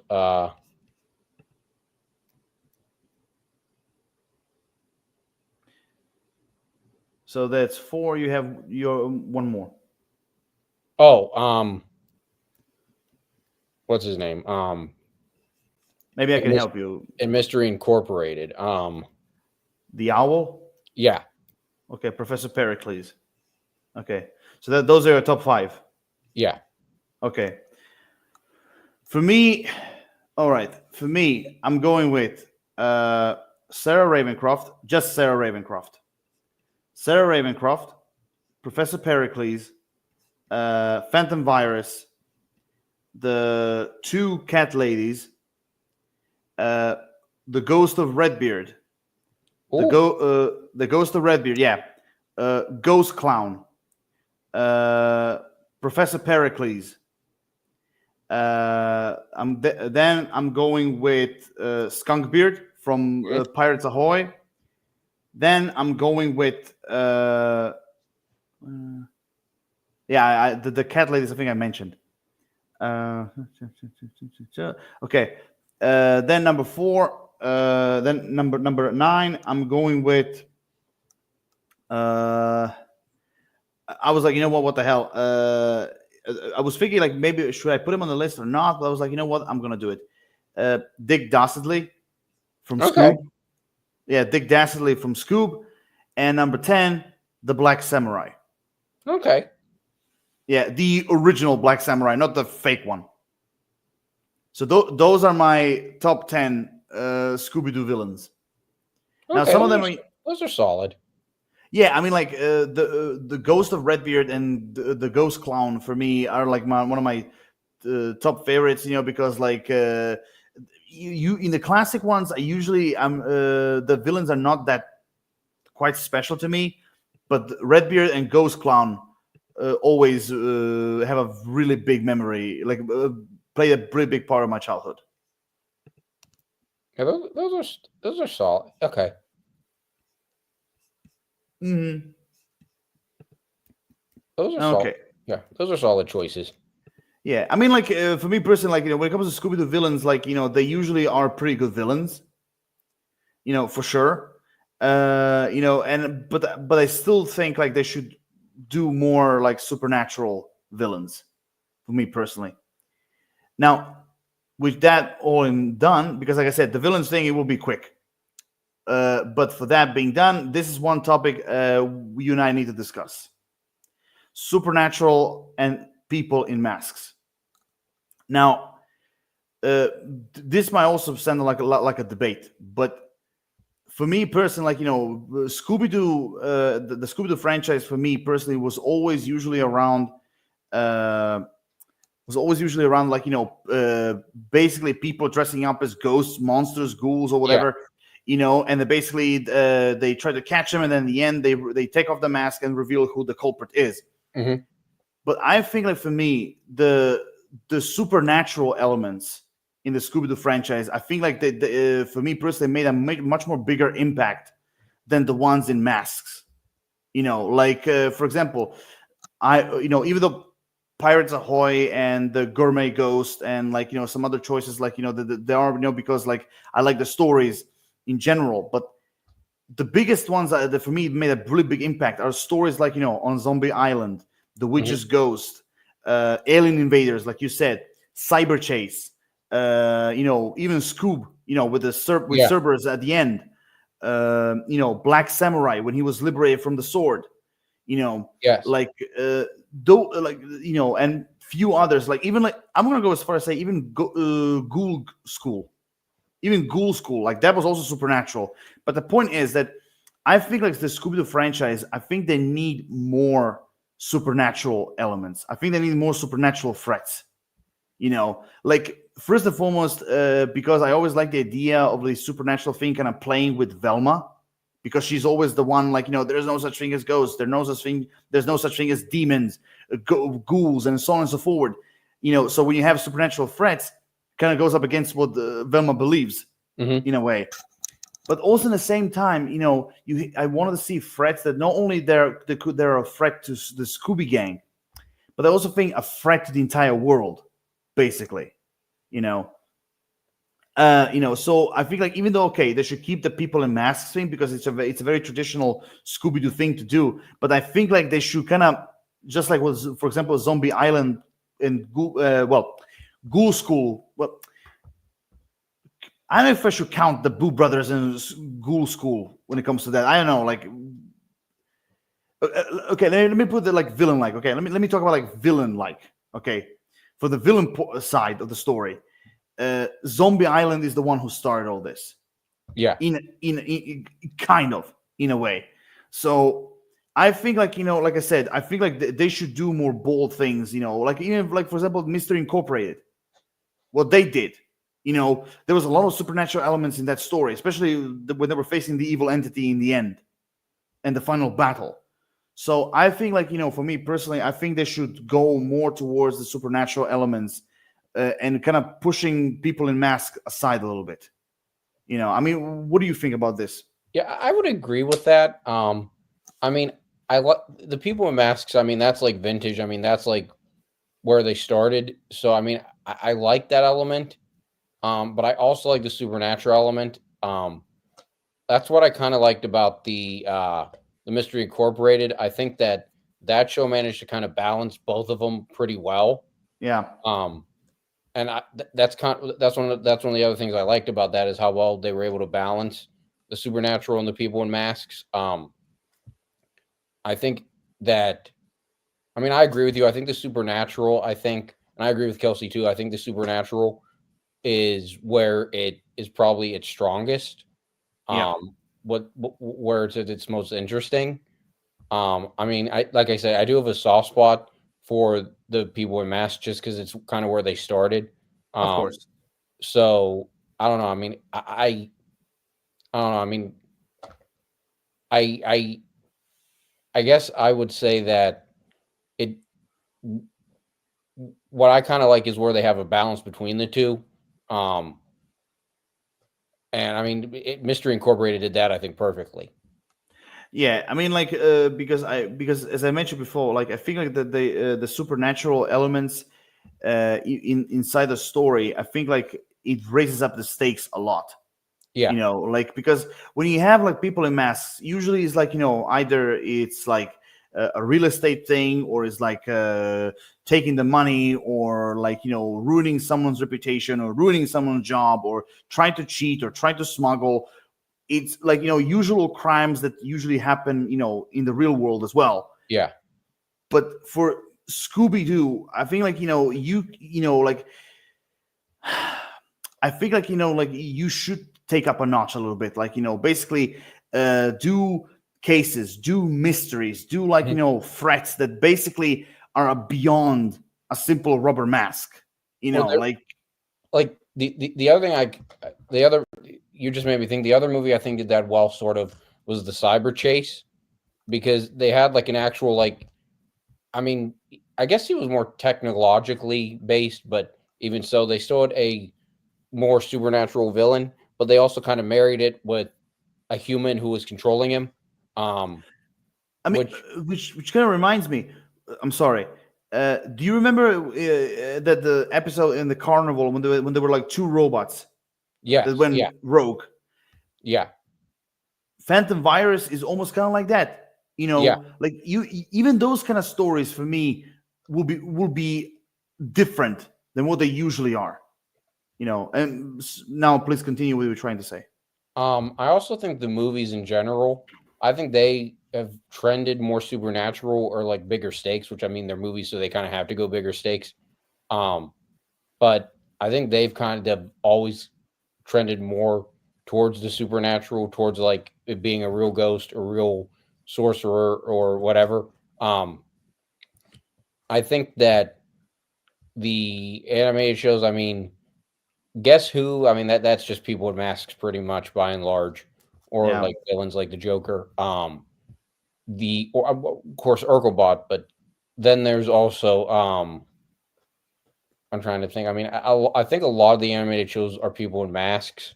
Um, I mean the 13 Ghosts of Scooby Doo. I mean um, but I think that that's what, and I would agree with you. I think that's one of the things that worked in Mystery Incorporate. But I think if you're going to do supernatural, I think you have to somehow have it be more overarching to a degree. Um, because I think that like it's kind of like the end game, or kind of more towards an end game.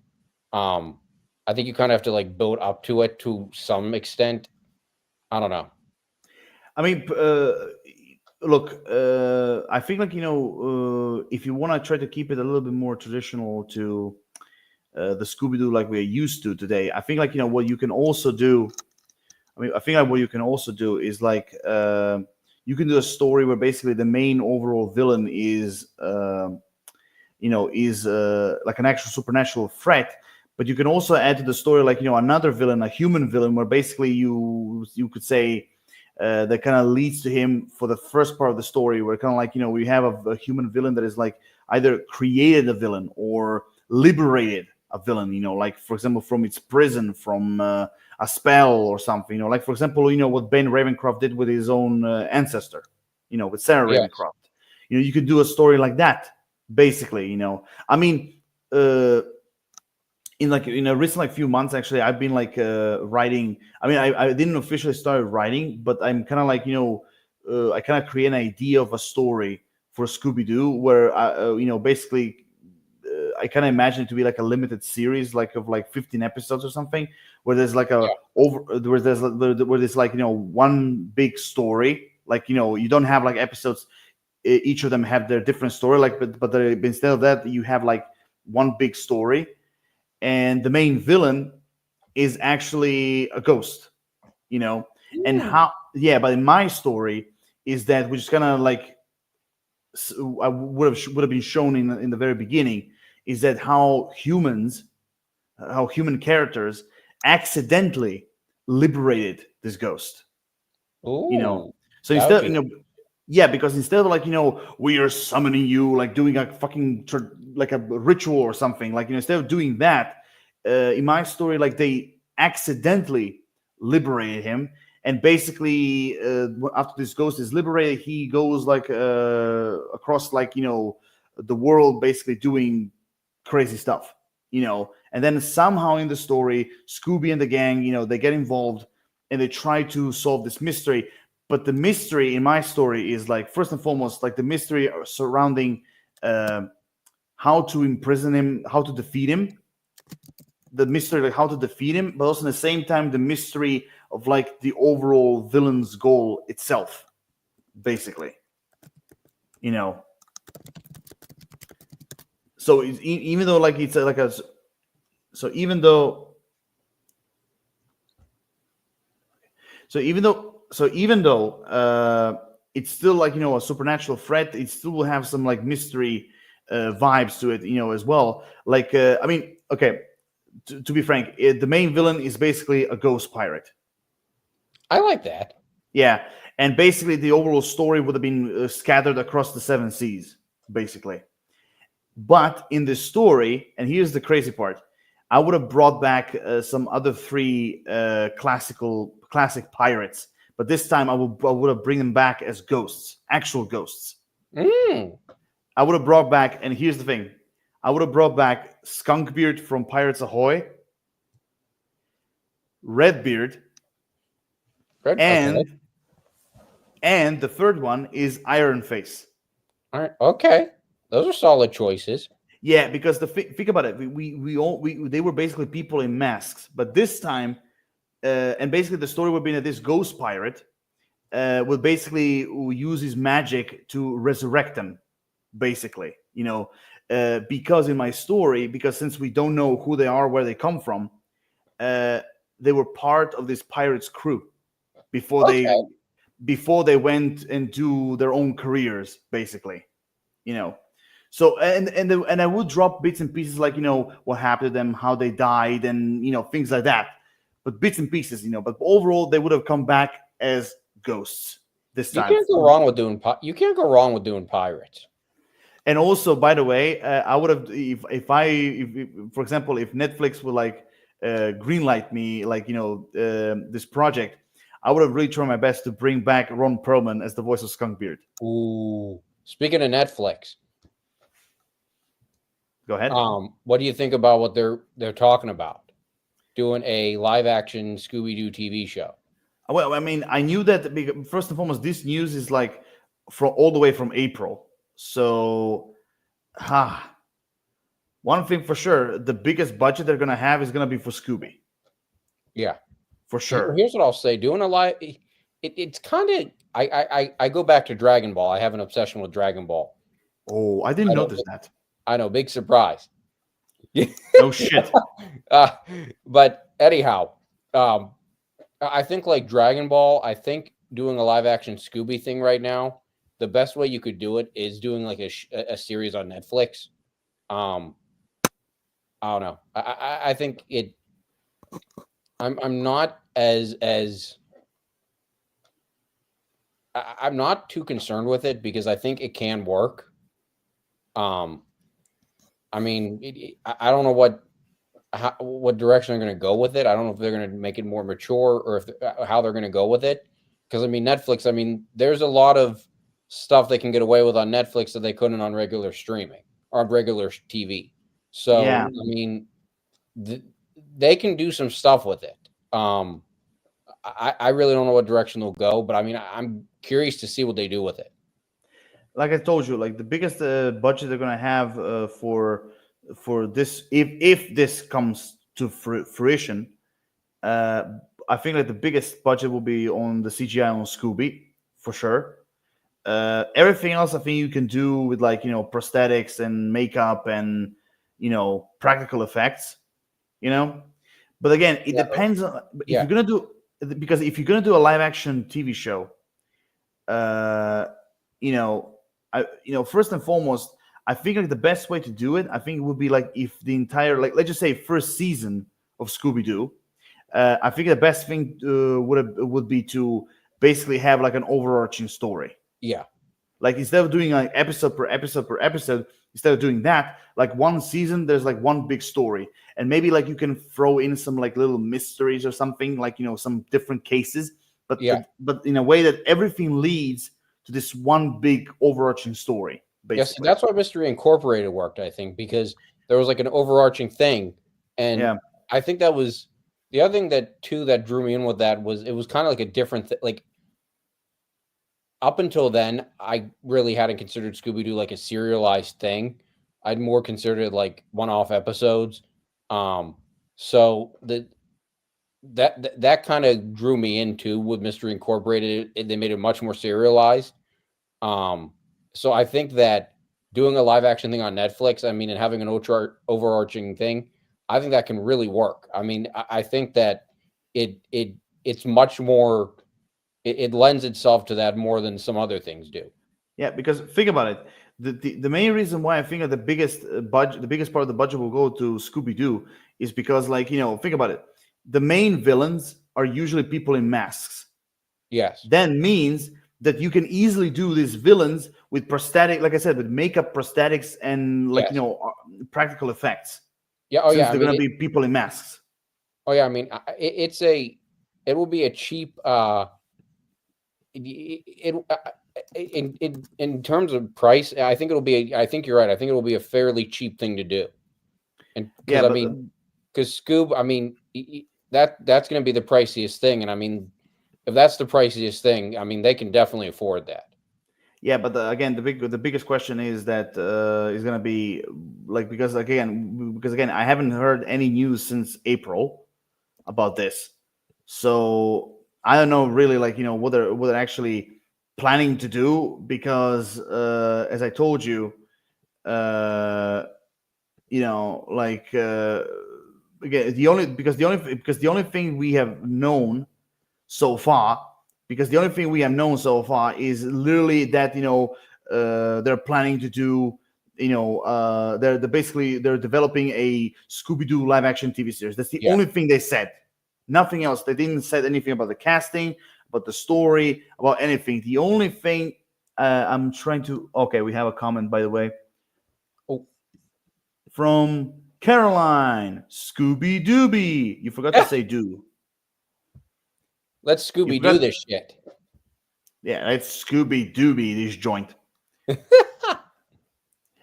Anyway, so basically from the TV show, we only got like this. Basically, on April 29, Deadline reported the live-action Scooby-Doo series is in development by... What? Jesus. Okay. Oh no, I did this one. Scooby Dooby, Doo Dude, Doo, Pee Pee Doo Doo. What the fuck?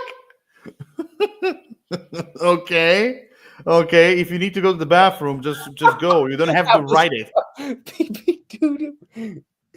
If you need to pee, just go to the bathroom. You don't need to. You don't have to write it. That's awesome, Caroline. Jesus. Oh, that's awesome. Oh my god. But anyway, Pee doo doo. Ah. sorry, I'm just heckling. Yo, no shit.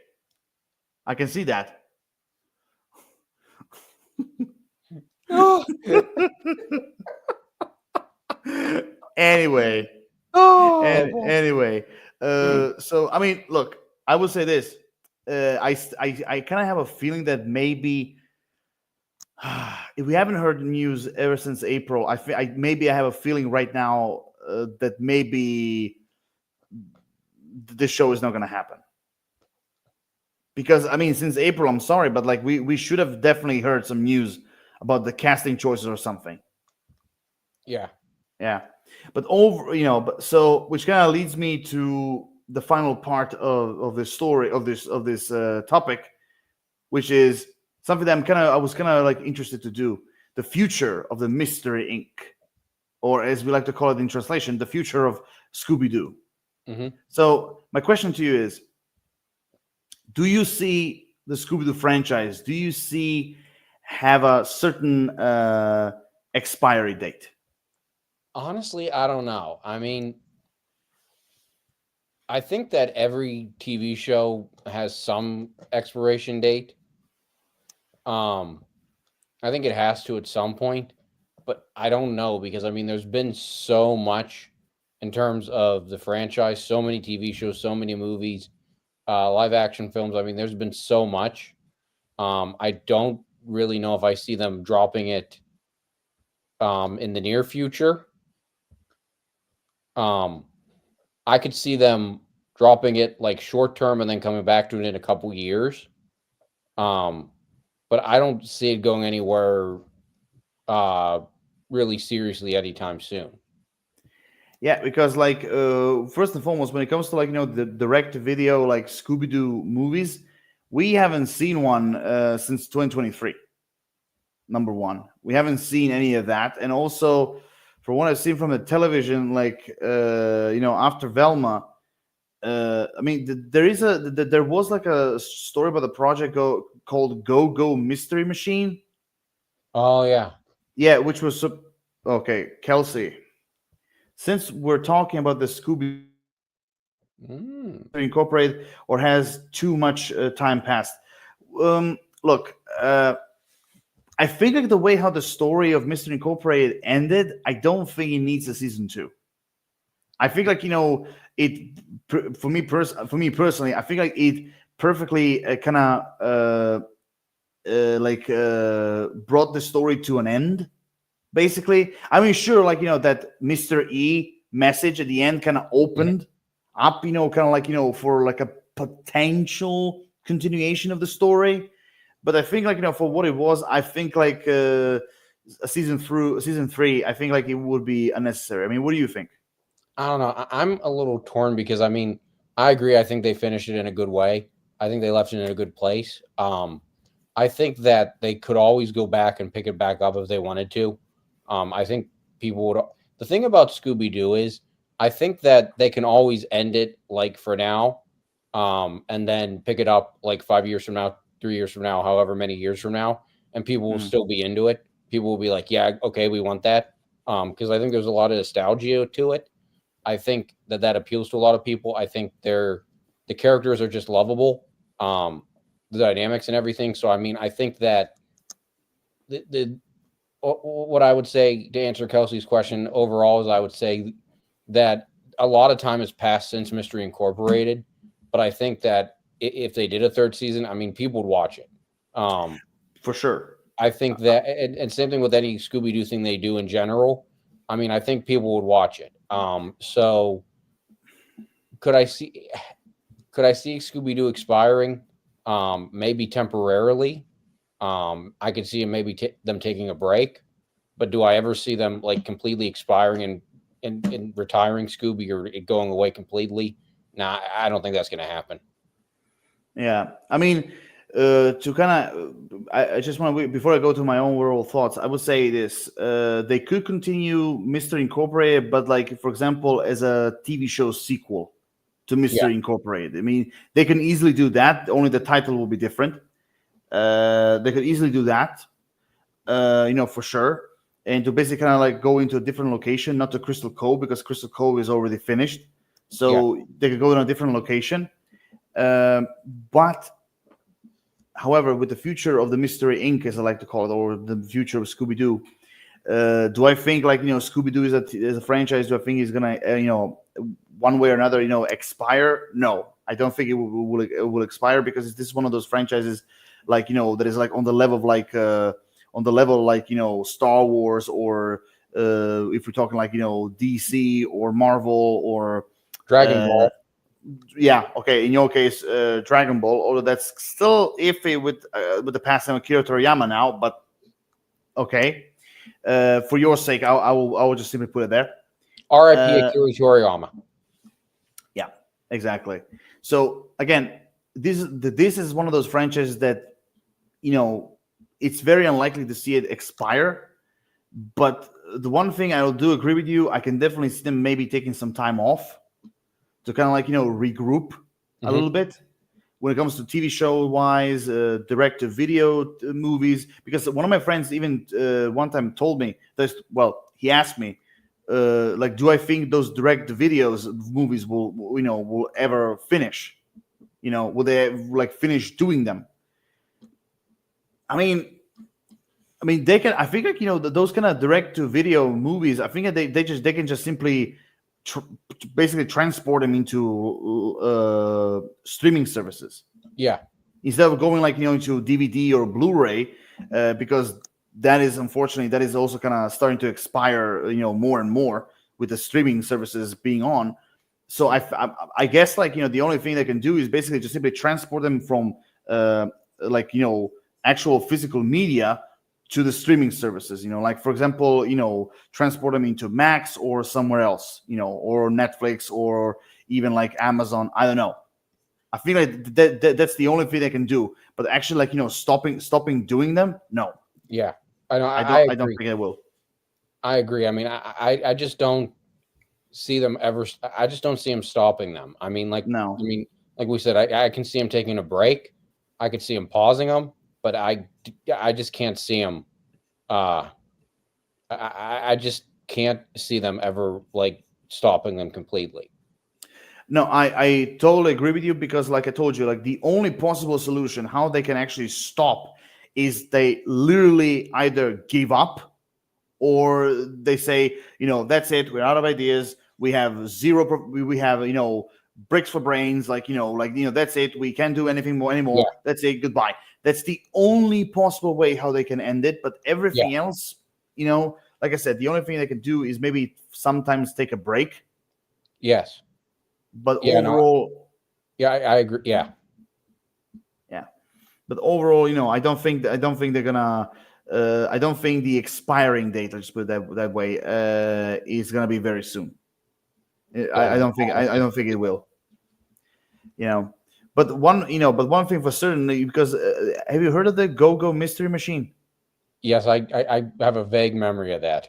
So basically, it was supposed to be like an anime style adventures of like Shaggy and Scooby. I think in Japan. See, that could have worked. I mean, they're still saying it's still in development, but with the whole shenanigans with Cartoon Network, I mean, I don't know. I mean, The I don't thing know I hope, really. the thing I hope they don't do with Scooby Doo, they've done it with Winnie the Pooh. They were talking about doing it with Foster's Home for Imaginary Friends. If they do it with that, I'm going to be pissed. If they do it with Scooby Doo, I'll be pissed. If they do it with Ed and Eddie, I'll be pissed. I don't want them to make it for pre. I don't want them to ever do a preschooler show. Oh Like they no, did that with no, Winnie the Pooh. They made Pooh and Piglet. They made them all like little like toddlers, and it's like geared towards preschoolers and learning and no, stuff. no, no, no, no, no, no, no, no. I If they ever don't. do that, no, they cannot do that. That would I be don't. the only thing. That would be the only thing I would say. If they do that, they're finished. I don't think they'll ever do that. I don't think they will because I don't think none of them are that dumb to go that Oh, direction. I hope not, because that would be to me, that would be the worst Scooby Doo show. That would actually, if they actually do that and like make them like toddlers and like make it like for preschoolers and like learning and stuff, which is fine doing stuff, which is fine learning, but you can't take characters like that and do that. It has to be. And so if they do that, that show would actually make Velma look good. I will say this. Now, so far, I've kind of I tried to see any like news about the Go Go Mystery Machine TV show. Yes, But basically, yes, I agree with so far, Caroline just said Scooby Doo has an adult audience. They should stick with their fans. Yes, absolutely. yeah, Scooby Doo has an adult audience. They should stick with their fans. Yeah, Yes. yeah, I do agree, Caroline. I do agree on that for sure. Now, so far, I've tried to check about the Go Go Mystery Machine TV show. So far, they haven't canceled it yet, so it looks like it might still be happening. See, But look at that's what? got potential then. I mean, first and foremost, you have to realize this would be like an anime style Scooby Doo show. See, that's got potential. I like that idea. Have you ever seen the poster? When you look at it, it's literally like like an actual anime. Tell me the name again. Go Go Mystery Machine. Yes, Go Go Mystery Machine. Okay. Hang on, I'm looking at the. Oh, okay. I like that. Look at Shaggy. You can see it's definitely like an anime style. It would definitely TV be show. different. It would definitely be different. I think the animation would be a little bit jarring at first, but I don't know. I would kind of get into it, I think.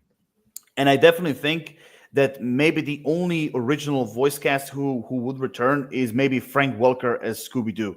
Yeah, well, you'd have to have him. You'd have to have him back. I mean, he's kind of like Winnie the Pooh. He's kind of like Jim Cummings from Winnie the Pooh and Tigger. Like you couldn't have somebody else play those roles. At this point, I think they're too synonymous that you couldn't recast that role. Yeah, but for when it comes to like the voice for Shaggy, it's definitely going to be someone like anime style younger voice. Yeah, for sure. But and I'm kind of curious, like if it's going to be like Japanese or just it's going to look like anime, but it's going to be English. I'm really curious if it's going to be both or English but looking like anime. I'm really kind of curious what they're going to do with that. That's a good question. I don't know. I hope they still do it. I hope it's in production. I hope it gets released because I would be curious to see I'd be curious to see it. Okay, so basically, I would try to read you in a short period of time. I would just try to read you the overview of the show.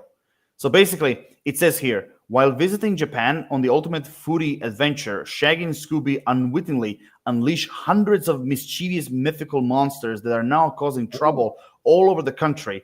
With the help of Scooby's uncle Daisuke Do,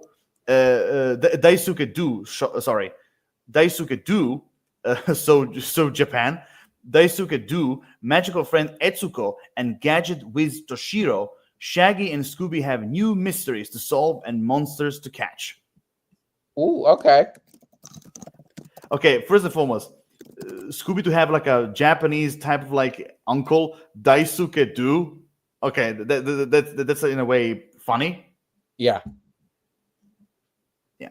Okay, so I'm kind of curious to see. So the overall premise, what do you think? Yeah, it's a good premise. It's an interesting premise. It's different, and I kind of like that. And the thing about Scooby Doo is that it's kind of like I would compare it a little bit to Sherlock in that there are elements that you have to have, but you also have there's also a lot of creative freedom. You can also make a lot of changes and take a lot of liberties, and I think they can work. Absolutely. Yeah, so we will see what happens with the same thing with live action TV show and this one. Although personally between both of them, I'm kind of more interested in the Go Go Mystery Machine than the live action one. I think my interest is equal in both because I think the live action one, I'd be curious to see how they would do it and how it would go because I could kind of pick up like a Hardy Boys kind of vibe with it. And the other thing is, I mean, I think the other reason Scooby Doo is so successful, and I think it's never going to go away, is people just love mysteries. People just love like whodunits. They love True. like they just love that kind of stuff. So I mean, it that's the other reason it's probably never going to go away, is because there's just so much about Scooby Doo that so many different people can gravitate towards. True. And I don't see that ever really stopping. True. I mean, like I said, we're just gonna have to wait and see, what happens, But one thing for certain, I think one for certain thing that we can both agree is that Scooby Doo is going nowhere. Yeah. Scooby Doo Scooby Doo isn't going anywhere. Oh yeah, basically, for sure. yeah. And with that being said, we have come to an end to another Shadow Council episode. Wow, 2 hours and 35 minutes. That's a fucking record. And not even a single moment we went off the topic. No. That is a fucking record. I didn't talk about Mephisto once. Well, until now. But, okay. I'm going to let it slide this time. I'm going to let it slide. This time I will going to let it slide just for you. But, with everything said and done here, guys, before I say goodbye, we have another comment. Caroline, thank you for doing a live about this. Oh, my pleasure. My pleasure, Caroline. And trust me, keep in touch. We're going to have a lot more crazy topics, just like Scooby Doo. Don't want you to worry about it. Wait. Can you do a Winnie the Pooh one? Oh, or an Eeyore story. Ooh. Thank you, Caroline, because it looks like you just gave us another topic for our upcoming Shadow Council episode. I never thought about that. We're going to keep that. Good. Yeah, we're going to keep that on our list for sure. Yes. Thank you very much, Caroline, for this idea. Thank you very much. We're going to do both in one for sure. Yes. Thank you very much. Ooh, I like that. Anyway, guys, thank you for enjoying this amazing, crazy Shadow Council episode like all the others before. Jesus. Nice. I'm free on weekends. Yeah. Don't worry. We'll keep in touch. But thanks anyway.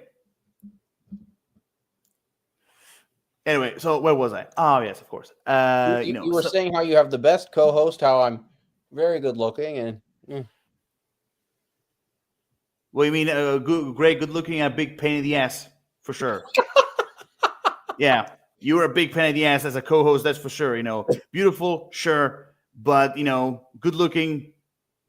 For so far, I'm gonna give you a silver medal. But over, but. No, for real, guys. He's a really great co-host. For real, guys. Anyway, thank you guys for enjoying another Shadow Council episode. You guys know the drill. Comment, like, subscribe. Give us our overall thoughts about the Scooby Doo franchise, about everything we talked about in this particular episode. Everything in general about Scooby Doo in the comment section down below. By the way, if you're interested to watch more Shadow Council like previous episodes, the list is going to be in the video description also down below. And always, before we sign off, one thing I got to say, I got to give you. I should have done this our last live stream. I'm going to do this now. I want to give you a lot of credit on air for how you did the. If any of you tuned in for the Christmas live stream, Lord of Shadows here, how he ran it, perfect. Well, thank you. I got to give you a lot of props for that. Well, thank you very much. I always try to do my best for sure. Thank you again. But overall, guys, again, see you guys. Stay tuned for more videos on this channel. Stay tuned for more blog videos about this guy right here. And as always, Lord of Shadows signing off. TK the Lucky Bastard out. See all of you shadow scavengers, villain aficionados, and followers of darkness next time. Or as I always say, later, fuckers.